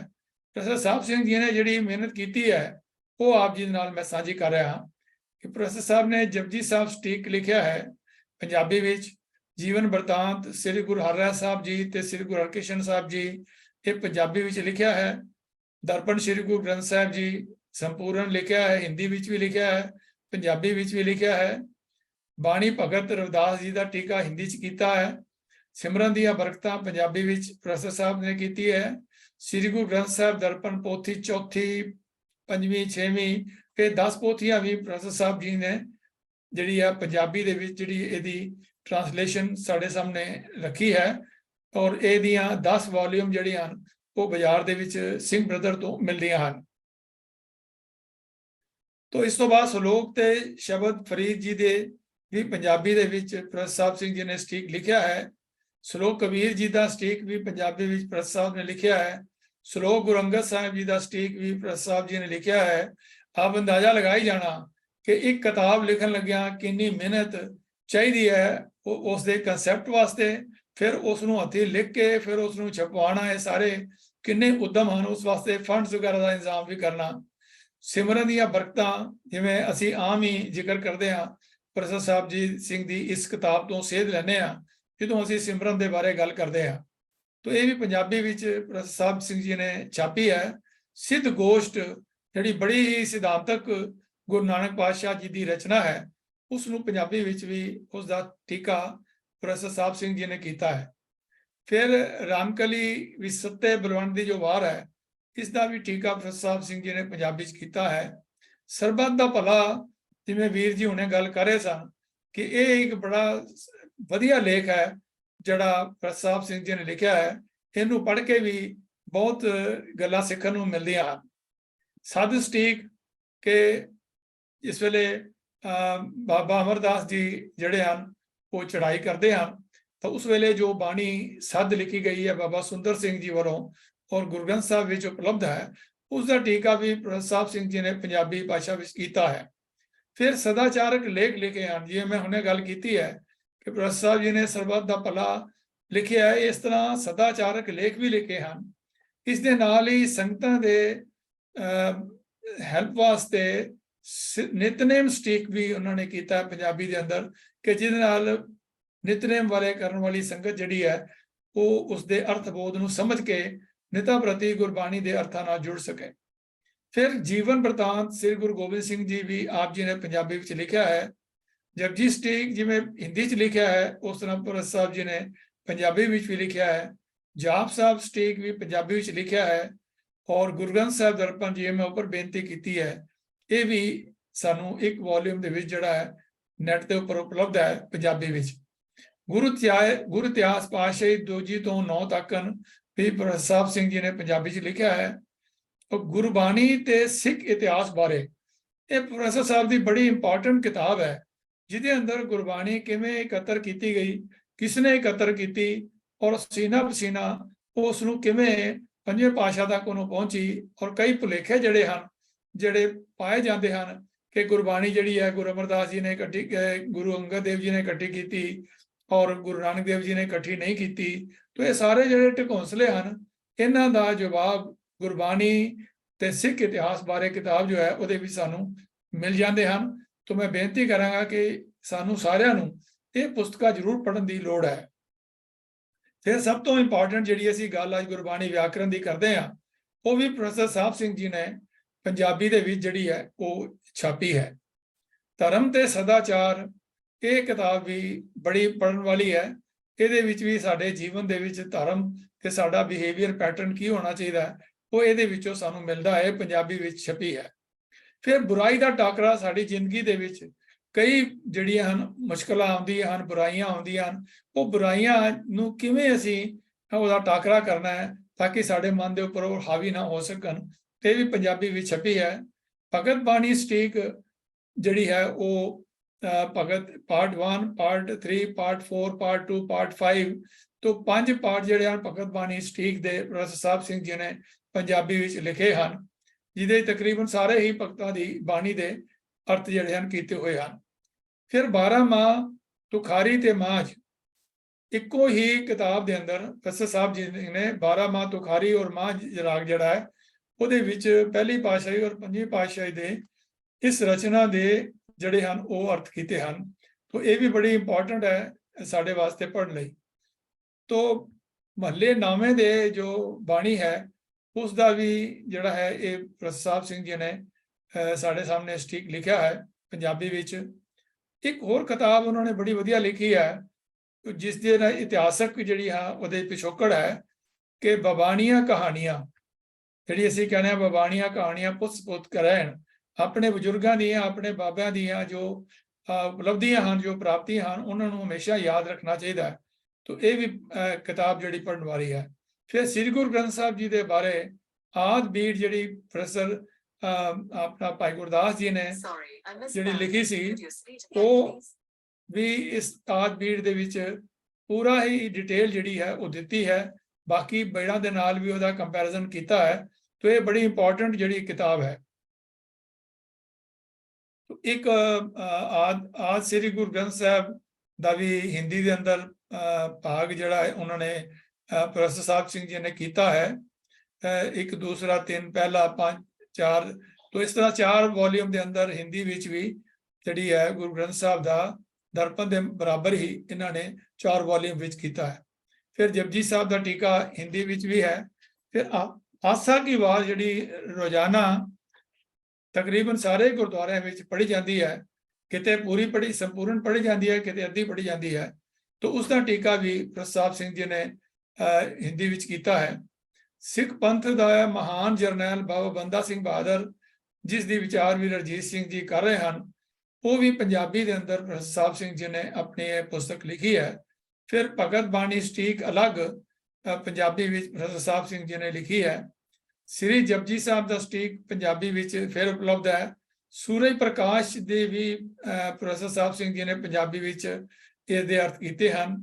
ਸਿੱਖ ਸਿਦਕ ਨਾ ਹਾਰੇ ਇਹ ਬੜੀ ਵਧੀਆ ਕਿਤਾਬ ਹੈ ਜਿਹਦੇ ਅੰਦਰ ਪ੍ਰੋਫੈਸਰ ਸਾਹਿਬ ਸਿੰਘ ਜੀ ਨੇ ਸਿੱਖ ਨੂੰ ਕਿਵੇਂ ਡਟ ਕੇ ਮੁਕਾਬਲਾ ਕਰਨਾ ਚਾਹੀਦਾ ਆਪਣੀ ਜ਼ਿੰਦਗੀ ਅੰਦਰ, ਕਿਤੇ ਵੀ ਮੁਸੀਬਤ ਆ ਜਾਵੇ ਜਾਂ ਸਿੱਖ ਪੰਥ ਵਾਸਤੇ ਅੜਨਾ ਪਵੇ, ਜੂਝਣਾ ਪਵੇ, ਤਾਂ ਉਹਨੂੰ ਸਿਦਕ ਨਹੀਂ ਹਾਰਨਾ ਚਾਹੀਦਾ ਭਾਵੇਂ ਕਿਸੇ ਵੀ ਹਾਲਾਤ ਵਿੱਚ ਹੋਵੇ। ਫਿਰ ਜੀਵਨ ਬਰਤਾਂਤ ਗੁਰੂ ਨਾਨਕ ਦੇਵ ਜੀ ਪੰਜਾਬੀ ਵਿੱਚ। ਪੱਟਾਂ ਦੇ ਸਵਈਆਂ ਦਾ ਸਟੀਕ ਉਹ ਵੀ ਜਿਹੜੇ ਹਨ ਸਾਡੇ ਸਾਹਮਣੇ ਪ੍ਰੋਫੈਸਰ ਸਾਹਿਬ ਸਿੰਘ ਜੀ ਨੇ ਪੰਜਾਬੀ ਵਿੱਚ ਕੀਤਾ ਹੋਇਆ ਹੈ। तो ਆਸਾ ਦੀ ਵਾਰ ਦਾ ਸਟੀਕ ਪੰਜਾਬੀ ਵਿੱਚ। ਗੁਰੂ ਇਤਿਹਾਸ ਵੀ ਪ੍ਰੋਫੈਸਰ ਸਾਹਿਬ ਸਿੰਘ ਜੀ ਨੇ ਸਾਡੇ ਸਾਹਮਣੇ ਪੰਜਾਬੀ ਵਿੱਚ ਲਿਖਿਆ ਹੈ। ਸੁਖਮਨੀ ਸਾਹਿਬ ਸਟੀਕ ਹੈ। ਫਿਰ ਜਿਹੜੀ ਕੰਪਾਈਲੇਸ਼ਨ ਹੈ ਸ੍ਰੀ ਗੁਰੂ ਗ੍ਰੰਥ ਸਾਹਿਬ ਜੀ ਉਹਦੇ ਬਾਰੇ ਡਿਟੇਲ ਵੀ ਜਿਹੜੀ ਹੈ ਇੰਗਲਿਸ਼ ਦੇ ਅੰਦਰ ਪ੍ਰੋਫੈਸਰ ਸਾਹਿਬ ਸਿੰਘ ਜੀ ਨੇ ਕਿਤਾਬ ਲਿਖੀ ਹੈ। ਫਿਰ ਇੱਕ ਬੜੀ ਇੰਪੋਰਟੈਂਟ ਲਿਖੀ ਹੈ ਕਿ ਮੇਰੀ ਜੀਵਨ ਕਹਾਣੀ, ਕਿ ਉਹਨਾਂ ਦੀ ਆਪਣੀ ਲਾਈਫ ਕਿਸ ਤਰ੍ਹਾਂ ਦੀ ਸੀ, ਕਿਸ ਤਰ੍ਹਾਂ ਉਹਨਾਂ ਨੇ ਬਤੀਤ ਕੀਤੀ ਹੈ। ਇਹ ਵੀ ਪ੍ਰੋਫੈਸਰ ਸਾਹਿਬ ਸਿੰਘ ਜੀ ਨੇ ਪੰਜਾਬੀ ਦੇ ਅੰਦਰ ਜਿਹੜੀ ਹੈ ਉਹ ਬੜੀ ਖੂਬਸੂਰਤ ਕਿਤਾਬਾਂ ਇਹ ਸਾਰੀਆਂ ਲਿਖੀਆਂ ਹਨ। तो मैं आप जी ਦੇ ਨਾਲ ਸ਼ੇਅਰ ਕੀਤੀਆਂ ਹਨ ਕਿ ਅਸੀਂ ਜਿਸ ਵਿਦਵਾਨ ਮਹਾਂਪੁਰਸ਼ ਦੀ ਗੱਲ ਆਪ ਜੀ ਦੇ ਸਾਹਮਣੇ ਕਰ ਰਹੇ ਹਾਂ ਉਹਨਾਂ ਦੀ ਕੌਮ ਨੂੰ ਕਿੰਨੀ ਵੱਡੀ ਜਿਹੜੀ ਹੈ ਦੇਣ ਹੈ। तो आओ ਅਸੀਂ ਹੁਣ ਥੋੜਾ ਜਿਹਾ ਦੇਖਦੇ ਹਾਂ ਕਿ ਪ੍ਰੋਫੈਸਰ ਸਾਹਿਬ ਸਿੰਘ ਜੀ ਨੇ ਗੁਰਬਾਣੀ ਵਿਆਕਰਣ ਦੀ ਉਹਨਾਂ ਨੂੰ ਪਹਿਲੀ ਝਲਕ ਕਿਵੇਂ ਮਹਿਸੂਸ ਹੋਈ ਹੈ। ਕਹਿੰਦੇ ਗੁਰੂ ਤੇਗ ਬਹਾਦਰ ਸਾਹਿਬ ਜੀ ਦਾ ਇਹ ਉਹਨਾਂ ਦੀ ਆਪਣੀ ਜਿਹੜੀ ਫਸਟ ਪਰਸਨ ਵਿੱਚ ਹੈ। ਗੁਰੂ ਤੇਗ ਬਹਾਦਰ ਸਾਹਿਬ ਜੀ ਦਾ ਸ਼ਹੀਦੀ ਦਿਨ ਹਰ ਸਾਲ ਦਸੰਬਰ ਦੇ ਮਹੀਨੇ ਵਿੱਚ ਆਉਂਦਾ ਹੈ। ਮੈਂ ਜ਼ਿਕਰ ਕਰਨ ਲੱਗਾ ਹਾਂ ਸਨ 1920 ਦੇ ਦਸੰਬਰ ਦਾ ਖਾਲਸਾ ਹਾਈ ਸਕੂਲ ਗੁਜਰਾਂਵਾਲੇ ਦੇ ਗੁਰਦੁਆਰੇ ਵਿੱਚ ਹਰ ਸਾਲ ਵਾਂਗ ਅਖੰਡ ਪਾਠ ਰੱਖਿਆ ਗਿਆ। ਪਾਠ ਕਰਨ ਵਾਲਿਆਂ ਵਿੱਚ ਹਰ ਸਾਲ ਵਾਂਗ ਅਖੰਡ ਪਾਠ ਕਰਨ ਦੀ ਮੈਂ ਵੀ ਸ਼ਾਮਲ ਡਿਊਟੀ ਲਈ। ਸ਼ਾਮ ਵੇਲੇ ਵਾਰੀ ਸੀ। ਰਾਜ ਦੇ ਪਾਠ ਪਿੱਛੋਂ ਸਾਰੇ ਮੁੰਡੇ ਲੰਗਰ ਵਿੱਚ ਪ੍ਰਸ਼ਾਦਾ ਛਕ ਰਹੇ ਸਨ। ਮੈਂ ਇਕੱਲਾ ਬੈਠਾ ਪਾਠ ਕਰ ਰਿਹਾ ਸੀ। ਇੱਕ ਦੋ ਸਤਰਾਂ ਦੀ ਵਿੱਥ ਉੱਤੇ ਇੱਕ ਲਫ਼ਜ਼ 3 ਸ਼ਕਲ ਵਿੱਚ ਆ ਗਿਆ, ਜਿਵੇਂ ਰਾਮਕਲੀ ਕੀ ਵਾਰ ਮਹੱਲਾ 5ਵਾਂ ਪੰਨਾ 965 ਉੱਤੇ ਇੱਕੋ ਹੀ ਲਫ਼ਜ਼ ਆਹਰ 3 ਸ਼ਕਲਾਂ ਵਿੱਚ ਹੈ। ਮੈਂ ਆਪ ਜੀ ਨਾਲ ਉਹ ਸਾਂਝਾ ਕਰਦਾ ਹਾਂ। ਆਹਰ ਸਭ ਕਰਦਾ ਫਿਰੇ, ਆਹਰ ਐੜੇ ਨੂੰ ਕਰਨਾ ਹਾਹਾ ਤੇ ਰਾਰਾ ਮੁਕਤਾ, ਸਭ ਕਰਦਾ ਫਿਰੇ ਆਹਰ ਇੱਕ ਨਾ ਹੋਏ, ਐੜੇ ਨੂੰ ਕਰਨਾ ਹਾਹਾ ਰਾਰੇ ਨੂੰ ਔਂਕੜ, ਇੱਕ ਨਾ ਹੋਏ 2 ਵਾਰੀ ਆ ਗਏ। ਨਾਨਕ ਜਿਤ ਆਹਰ ਜਗ ਉਦਰੈ ਵਿਰਲਾ ਬੂਝੈ ਕੋਏ। ਇੱਥੇ ਆਹਰ ਜਿਹੜਾ ਨਾਨਕ ਜਿਤ ਆਹਰ ਐੜੇ ਨੂੰ ਕਰਨਾ ਹਾਹਾ ਰਾਰੇ ਨੂੰ ਸਿਆਰੀ, ਜਗ ਉਦਰੇ ਵਿਰਲਾ ਬੂਝੇ ਕੋਏ। ਤੋ ਇਹ 3 ਸ਼ਕਲਾਂ ਅੰਦਰ ਜਦੋਂ ਇਹ ਆਇਆ ਆਹਰ ਸ਼ਬਦ ਪ੍ਰੋਫੈਸਰ ਸਾਹਿਬ ਜੀ ਕਹਿੰਦੇ ਨੇ ਅਖੰਡ ਪਾਠ ਦੀ ਸੇਵਾ ਕਰਦੇ ਆ, ਤੋ ਉਹ ਲਫ਼ਜ਼ ਮੈਨੂੰ ਚੇਤੇ ਨਹੀਂ, ਹੁਣ ਮੈਨੂੰ ਚੇਤੇ ਨਹੀਂ ਰਿਹਾ। ਇਧਰ ਧਿਆਨ ਪੈਂਦਿਆਂ ਹੀ ਮੇਰੀ ਸੁਰਤ ਵਿੱਚ ਇਸ ਸੋਚ ਵਿੱਚ ਡੁੱਬ ਗਈ ਕਿ ਇੱਕੋ ਲਫ਼ਜ਼ ਦੀਆਂ 3 ਵੱਖ-ਵੱਖ ਸ਼ਕਲਾਂ ਕਿਉਂ ਹਨ। ਜੀਭ ਨਾਲ ਪਾਠ ਤਾਂ ਕਰੀ ਗਿਆ, ਪਰ ਸੁਰਤ ਉੱਥੇ ਹੀ ਰਹੀ। ਵਾਰੀ ਮੁੱਕਣ ਤੋਂ ਪਹਿਲਾਂ ਹੀ ਮੈਨੂੰ ਇਉਂ ਜਾਪਣ ਲੱਗ ਪਿਆ ਕਿ ਕੁਝ ਗੁੰਝਲ ਕੁਝ ਹੱਲ ਹੋ ਗਈ ਹੈ। ਪਾਠ ਦੀ ਵਾਰੀ ਮੁਕਾ ਕੇ ਮੈਂ ਆਪਣੇ ਘਰ ਗਿਆ। ਸਕੂਲ ਦੇ ਸਾਹਮਣੇ ਵੀ ਕੰਵਰਗੜ੍ਹ ਦੀ ਆਬਾਦੀ ਵਿੱਚ ਮੈਂ ਰਹਿੰਦਾ ਸਾਂ। ਰੋਟੀ ਖਾਣੀ ਭੁੱਲ ਚੁੱਕੀ ਸੀ। ਘਰ ਜਾਂਦਿਆਂ ਹੀ ਮੈਂ ਫੇਰ ਆਪਣੀ ਸੈਂਚੀ ਲੈ ਕੇ ਬਹਿ ਗਿਆ। ਉਹਨਾਂ ਦੀ ਲਗਨ ਵੀ ਆਪ ਜੀ ਵੀਰ ਔਰ ਭੈਣੋ ਜ਼ਰੂਰ ਆਪਣੇ ਮਨ ਵਿੱਚ ਰੱਖਣਾ ਕਿ ਜਦੋਂ ਗੁਰਬਾਣੀ ਦੇ ਨਾਲ ਪਿਆਰ ਹੋ ਜਾਏ ਤਾਂ ਕਿੰਨੀ ਲਗਨ ਹੋ ਜਾਂਦੀ ਹੈ ਉਹਨੂੰ ਸਮਝਣ ਵਾਸਤੇ। ਮੈਨੂੰ ਵਿਆਕਰਣ ਦਾ ਇੱਕ ਨਿਯਮ ਲੱਭ ਪਿਆ। ਪ੍ਰੋਫੈਸਰ ਸਾਹਿਬ ਜੀ ਕਹਿੰਦੇ ਹਨ ਸਨ 1920 ਦੇ ਦਸੰਬਰ ਵਿੱਚ ਗੁਰੂ ਤੇਗ ਬਹਾਦਰ ਸਾਹਿਬ ਜੀ ਦੇ ਸ਼ਹੀਦੀ ਗੁਰਪੁਰਬ ਸਮੇਂ ਮੈਨੂੰ ਇਸ ਦਾਤ ਦੀ ਪ੍ਰਾਪਤੀ ਦਾ ਮੁੜ ਵੱਜਿਆ। ਮੈਂ ਜਵਾਨੀ ਯਾਦ ਕਰਨ ਲਈ 94 ਸ਼ਬਦ ਦੀ ਕਾਪੀ ਵਿੱਚ ਲਿਖਦਾ ਆ ਰਿਹਾ ਸਾਂ, ਪਰ ਲਿਖਣ ਵੇਲੇ ਲਗਾ ਮਾਤਰਾ ਛੱਡ ਦਿਆ ਕਰਦਾ ਸਾਂ। ਮੈਨੂੰ ਇਹ ਬਲੋੜੀਆਂ ਜਾਪਿਆ ਕਰਦੀਆਂ ਸਨ। ਅੱਜ ਨੀਂਦਰ ਖੁੱਲ ਗਈ। ਉਸੇ ਹੀ ਕਾਪੀ ਵਿੱਚ ਅਗਾਂਹ 94 ਸ਼ਬਦ ਠੀਕ ਲਗਾ ਮਾਤਰਾ ਅਨੁਸਾਰ ਲਿਖਣ ਲੱਗ ਪਿਆ। ਉਹ ਕਾਪੀ ਮੈਂ ਕਈ ਸਾਲ ਸਾਂਭੀ ਰੱਖੀ, ਭਾਵੇਂ ਹੁਣ ਗਵਾ ਚੁੱਕੀ ਹੈ। ਪ੍ਰੋਫੈਸਰ ਸਾਹਿਬ ਸਿੰਘ ਜੀ ਜ਼ਿਕਰ ਕਰਦੇ ਹਨ ਲਿਓ ਟਾਲਸਟਾਏ ਦਾ ਲੇਖ। ਮੇਰੀ ਲਗਨ ਤੇ ਮਿਹਨਤ ਵੇਖ ਕੇ ਸਰਦਾਰ ਜੋਧ ਸਿੰਘ ਜੀ ਨੇ ਮੇਰੇ ਉੱਤੇ ਬੜੇ ਖੁਸ਼ ਹੋਏ। ਇੱਕ ਦਿਨ ਉਹਨਾਂ ਮੈਨੂੰ ਟਾਲਸਟਾਏ ਦੇ ਲੇਖਾਂ ਦੀ ਕਿਤਾਬ ਦਿੱਤੀ। ਕਹਿਣ ਲੱਗੇ ਇਸ ਵਿੱਚੋਂ ਰਿਲੀਜਨ ਐਂਡ ਮੋਰੈਲਿਟੀ, ਰਿਲੀਜਨ ਦਾ ਧਿਆਨ ਨਾਲ ਪੜ੍ਹੀ ਲੇਖ। ਮੈਂ ਉਹ ਸਾਰਾ ਲੇਖ ਬੜੇ ਗੌਰ ਨਾਲ ਪੜ੍ਹਿਆ। ਮੈਨੂੰ ਬੜਾ ਚੰਗਾ ਲੱਗਾ। ਸਰਦਾਰ ਜੀ ਨੇ ਮੈਨੂੰ ਕਿਹਾ ਹੁਣ ਇਸ ਲੇਖ ਨੂੰ ਪੰਜਾਬੀ ਬੋਲੀ ਵਿੱਚ ਗੁਰਮਤ ਅਨੁਸਾਰ ਲਿਖ। 2-3 ਹਫ਼ਤਿਆਂ ਵਿੱਚ ਮੈਂ ਇਹ ਕੰਮ ਮੁਕਾਇਆ। ਤਦੋਂ ਸਨ 1921 ਚੜ੍ਹ ਪਿਆ ਸੀ। ਮੈਥੋਂ ਸਾਰਾ ਲੇਖ ਸੁਣਿਓ ਨੇ। ਉਹਨਾਂ ਦੇ ਪਾਸ ਬੈਠੇ ਹੀ ਉਹਨਾਂ ਦਾ ਇੱਕ ਮਿੱਤਰ ਬਾਬਾ ਤੇਜਾ ਸਿੰਘ ਜੀ ATS ਦੋਹਾਂ ਨੇ ਪਸੰਦ ਕੀਤਾ। ਸਰਦਾਰ ਜੋਧ ਸਿੰਘ ਜੀ ਨੇ ਆਖਿਆ ਜੇ ਤੂੰ ਇਸ ਰਾਹ ਪਿਆ ਰਿਹਾ ਤਾਂ ਕਿਸੇ ਦਿਨ ਗੁਰਮਤ ਦਾ ਚੰਗਾ ਲਿਖਾਰੀ ਬਣ ਜਾਏਗਾ। ਬਜ਼ੁਰਗਾਂ ਦੀਆਂ ਅਸੀਸਾਂ ਮਦਦ ਕਰ ਹੀ ਦਿਆ ਕਰਦੀਆਂ ਹਨ। ਮੈਂ ਉਸ ਲੇਖ ਦਾ ਸਿਰਲੇਖ ਰੱਖਿਆ ਸੀ ਧਰਮ ਤੇ ਸਦਾਚਾਰ। ਹੁਣ ਉਹ ਲੇਖ ਮੇਰੀ ਇੱਕ ਪੁਸਤਕ ਵਿੱਚ ਛਪ ਕੇ ਪਾਠਕਾਂ ਦੇ ਹੱਥਾਂ ਵਿੱਚ ਅਪੜਿਆ ਹੋਇਆ ਹੈ। ਪੁਸਤਕ ਦਾ ਨਾਮ ਹੀ ਧਰਮ ਤੇ ਸਦਾਚਾਰ ਹੈ। ਤੋਂ ਪ੍ਰੋਫੈਸਰ ਸਾਹਿਬ ਸਿੰਘ ਜੀ ਨੇ ਇਹ ਗੱਲ ਸਾਡੇ ਨਾਲ ਸਾਂਝੀ ਕੀਤੀ ਹੈ ਕਿ ਕਿਸ ਤਰੀਕੇ ਨਾਲ ਉਹਨਾਂ ਨੂੰ ਸ਼ੁਰੂ ਵਿੱਚ ਹੀ ਇਹ ਜਿਹੜੀ ਲਗਨ ਲੱਗੀ ਗੁਰਬਾਣੀ ਵਿਆਕਰਨ ਦੇ ਬਾਰੇ। ਤੋਂ ਗੁਰਬਾਣੀ ਵਿਆਕਰਨ ਦੇ ਜਿਹੜੇ ਦਰਸ਼ਨ ਉਹਨਾਂ ਨੂੰ ਸਮਝ ਵਿੱਚ ਆਏ, ਫਿਲਾਸਫੀ ਸਮਝ ਆਈ, ਉਹ ਸਾਨੂੰ ਇੱਕ ਚਾਨਣ ਮੁਨਾਰਾ ਹੈ ਕਿ ਸਾਨੂੰ ਵੀ ਹਰ ਸ਼ਬਦ ਨੂੰ ਪੜ੍ਹਦਿਆਂ ਸਾਨੂੰ ਉਸ ਵੱਲ ਧਿਆਨ ਜਿਹੜਾ ਦੇਣਾ ਚਾਹੀਦਾ ਹੈ ਕਿ ਕਿਸ ਤਰੀਕੇ ਦੇ ਨਾਲ ਅਸੀਂ ਗੁਰਬਾਣੀ ਨੂੰ ਆਪਣੇ ਅੰਦਰ ਵਸਾ ਸਕਦੇ ਹਾਂ। ਜੇ ਅਸੀਂ ਉਸ ਨੂੰ ਸਮਝਾਂਗੇ ਤੇ ਤਾਂ ਹੀ ਸਾਡੇ ਜਿਹੜੇ ਮਨ ਦੇ ਵਿੱਚ ਗੁਰਬਾਣੀ ਜਿਹੜੀ ਹੈ ਉਸ ਦਾ ਅਸਰ ਟਿਕੇਗਾ ਤੇ ਸਾਡਾ ਜੀਵਨ ਗੁਰਬਾਣੀ ਅਨੁਸਾਰ ਬਣੇਗਾ। ਪ੍ਰੋਫੈਸਰ ਸਾਹਿਬ ਸਿੰਘ ਜੀ ਹੁਣ ਸਾਡੇ ਨਾਲ ਗੁਰਬਾਣੀ ਦੇ ਵਿਆਕਰਨ ਬਾਰੇ ਵੀ ਆਪਣੇ ਵਿਚਾਰ ਸਾਂਝੇ ਕਰਦੇ ਹਨ। ਇਸ ਤਰ੍ਹਾਂ ਕਿ ਸੰਸਾਰ ਵਿੱਚ ਜਿਤਨੇ ਜੀਵ ਹਨ ਉਹਨਾਂ ਸਾਰਿਆਂ ਦੇ ਮਨ ਵਿੱਚ ਸਮੇਂ-ਸਮੇਂ ਕੋਈ ਨਾ ਕੋਈ ਭਾਵ ਉਤਪੰਨ ਹੁੰਦੇ ਰਹਿੰਦੇ ਹਨ। ਉਹਨਾਂ ਭਾਵਾਂ ਨੂੰ ਉਹ ਜੀਵ ਕਿਸੇ ਨਾ ਕਿਸੇ ਪ੍ਰਕਾਰ ਦੇ ਸੰਕੇਤ ਜਾਂ ਨਾਦ ਦੁਆਰਾ ਪ੍ਰਗਟ ਕਰਦੇ ਰਹਿੰਦੇ ਹਨ। ਬਾਂਦਰ, ਕੁੱਤੇ, ਬੈਲ ਅਤੇ ਘੋੜੇ ਆਦਿਕ ਵਿੱਚ ਤਾਂ ਇਹ ਯਤਨ ਆਮ ਤੌਰ ਤੇ ਨੀਤੀ ਵੇਖਣ ਵਿੱਚ ਆਉਂਦਾ ਹੈ, ਪਰ ਵਿਦਵਾਨਾਂ ਨੇ ਸੂਖਮ ਦ੍ਰਿਸ਼ਟੀ ਨਾਲ ਤੱਕ ਕੇ ਇਹ ਲੱਭ ਲਿਆ ਹੈ ਕਿ ਕੀੜੀਆਂ ਅਤੇ ਮੱਖੀਆਂ ਵਿੱਚ ਵੀ ਇਹ ਉਦਮ ਮਿਲਦਾ ਹੈ। ਮਨੁੱਖ ਇਹਨਾਂ ਪਸ਼ੂ ਆਦਿਕਾਂ ਨਾਲੋਂ ਬਹੁਤ ਉਚੇਰਾ ਹੈ। ਇਸ ਦੇ ਸਰੀਰ ਦੀ ਬਣਤਰ ਵੀ ਇਹਨਾਂ ਨਾਲੋਂ ਵਧੇਕ ਪੂਰਨ ਹੈ, ਪਰ ਜੇ ਥੋੜੇ ਚਿਰ ਲਈ ਮਨੁੱਖ ਦੀ ਇਸ ਉੱਚਤਾ ਨੂੰ ਵੱਖਰੇ ਰੱਖ ਦਈਏ ਤਾਂ ਅਨੇਕਾਂ ਗੱਲਾਂ ਵਿੱਚ ਇਸ ਦਾ ਆਪਣੇ ਮਨ ਦੇ ਭਾਵ ਨੂੰ ਪ੍ਰਗਟ ਕਰਨ ਦਾ ਤਰੀਕਾ ਪਸ਼ੂ ਦੇ ਤਰੀਕੇ ਨਾਲ ਮਿਲਦਾ ਹੈ। ਜਦੋਂ ਮਨੁੱਖ ਦੇ ਅੰਦਰ ਕੋਈ ਸਧਾਰਨ ਜਜ਼ਬਾ ਤੇਜ਼ ਹੋ ਜਾਂਦਾ ਹੈ ਤਾਂ ਉਸ ਦੀਆਂ ਨਾੜਾਂ ਤੇ ਹਿਰਦੇ ਦੀ ਚਾਲ ਵੀ ਤੇਜ਼ ਹੋ ਜਾਂਦੀ ਹੈ। ਜੇ ਇਹ ਜਜ਼ਬਾ ਹੋਰ ਵਧੇਕ ਤੇਜ਼ ਹੋ ਜਾਏ ਤਾਂ ਉਸਦੇ ਹੱਥ ਪੈਰ ਆਦਿ ਕੰਬਣ ਲੱਗ ਪੈਂਦੇ ਹਨ। ਜੇ ਇਹ ਤੇਜ਼ੀ ਹੋਰ ਵੱਧ ਜਾਏ ਤਾਂ ਅੰਗਾਂ ਦਾ ਕੰਬਣਾ ਬੰਦ ਹੋ ਜਾਂਦਾ ਹੈ, ਪਰ ਕਦੇ-ਕਦੇ ਹਿਰਦੇ ਦੀ ਚਾਲ ਵੀ ਬੰਦ ਹੋ ਜਾਂਦੀ ਹੈ। ਜਿਵੇਂ ਜਜ਼ਬਿਆਂ ਦਾ ਪ੍ਰਭਾਵ ਹੋਰ ਅੰਗਾਂ ਉੱਤੇ ਪੈਂਦਾ ਹੈ, ਤਿਵੇਂ ਮੂੰਹ ਅਤੇ ਚਿਹਰੇ ਉੱਤੇ ਵੀ ਪੈਂਦਾ ਹੈ। ਜਦੋਂ ਮਨੁੱਖ ਕੋਈ ਮਿੱਠੀ, ਖੱਟੀ ਜਾਂ ਕੌੜੀ ਚੀਜ਼ ਖਾਂਦਾ ਹੈ ਤਾਂ ਆਮ ਤੌਰ ਤੇ ਉਸਦੇ ਚਿਹਰੇ ਤੋਂ ਹੀ ਪਤਾ ਲੱਗ ਜਾਂਦਾ ਹੈ ਕਿ ਉਹ ਚੀਜ਼ ਕੀ ਖਾ ਰਿਹਾ ਹੈ, ਉਸਦਾ ਸਵਾਦ ਕੀ ਹੈ। ਇਸੇ ਤਰ੍ਹਾਂ ਜਦੋਂ ਮਨੁੱਖ ਦੇ ਮਨ ਵਿੱਚ ਸ਼ੋਕ, ਕ੍ਰੋਧ, ਦਇਆ, ਆਨੰਦ ਜਾਂ ਵਿਰਾਗ ਆਦਿਕ ਦਾ ਤਰੰਗ ਉੱਠਦਾ ਹੈ, ਤਦੋਂ ਵੀ ਉਸਦੇ ਮੂੰਹ ਉੱਤੇ ਉਸਦੇ ਹਿਰਦੇ ਦਾ ਭਾਵ ਝਲਕਣ ਲੱਗ ਪੈਂਦਾ ਹੈ। ਇਸ ਵਿਚਾਰ ਦਾ ਭਾਵ ਇਹ ਹੈ ਕਿ ਪਹਿਲਾਂ ਮਨੁੱਖ ਦੇ ਮਨ ਵਿੱਚ ਕਿਸੇ ਭਾਵ ਦੀ ਉਤਪਤੀ ਹੁੰਦੀ ਹੈ, ਫਿਰ ਅੰਗਾਂ ਦੇ ਫਰਕਣ ਜਾਂ ਮੂੰਹ ਦੀ ਚੇਸ਼ਟਾ ਦੇ ਰਾਹੀਂ ਉਸ ਅੰਦਰਲੇ ਭਾਵ ਦਾ ਬਾਹਰਲਾ ਰੂਪ ਪ੍ਰਗਟ ਹੁੰਦਾ ਹੈ। ਇਸ ਫਰਕਣ ਜਾਂ ਚੇਸ਼ਟਾ ਦੇ ਨਾਲ ਹੀ ਮੂੰਹ ਵਿੱਚੋਂ ਕਿਸੇ ਤਰ੍ਹਾਂ ਦਾ ਨਾਦ, ਆਵਾਜ਼ ਵੀ ਨਿਕਲ ਪੈਂਦਾ ਹੈ।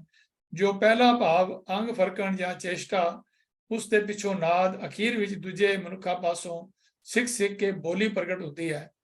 ਭੂਗੋਲਿਕ ਹਾਲਾਤ ਅਤੇ ਜਲਵਾਯੂ ਦੇ ਅਨੁਸਾਰ ਹਰੇਕ ਦੇਸ਼ ਦੀ ਆਪੋ ਆਪਣੀ ਬੋਲੀ ਹੈ, ਪਰ ਹਰੇਕ ਬੋਲੀ ਸਮੇਂ ਅਨੁਸਾਰ ਸਦਾ ਬਦਲਦੀ ਆਈ ਹੈ ਅਤੇ ਜੋ ਅੱਜ ਵੀ ਸਦੀਆਂ ਪਹਿਲਾਂ ਕਿਸੇ ਪਦਾਰਥ ਦਾ ਕੋਈ ਨਾਂ ਕਿਸੇ ਦੇਸ਼ ਵਿੱਚ ਪ੍ਰਚਲਿਤ ਸੀ ਤਾਂ ਅੱਜ ਉਹ ਨਾਂ ਜਾਂ ਤਾਂ ਉੱਕਾ ਹੀ ਵਰਤੋਂ ਵਿੱਚ ਨਹੀਂ ਰਿਹਾ ਜਾਂ ਉਸ ਸ਼ਬਦ ਦਾ ਰੂਪ ਬਦਲ ਗਿਆ ਹੈ।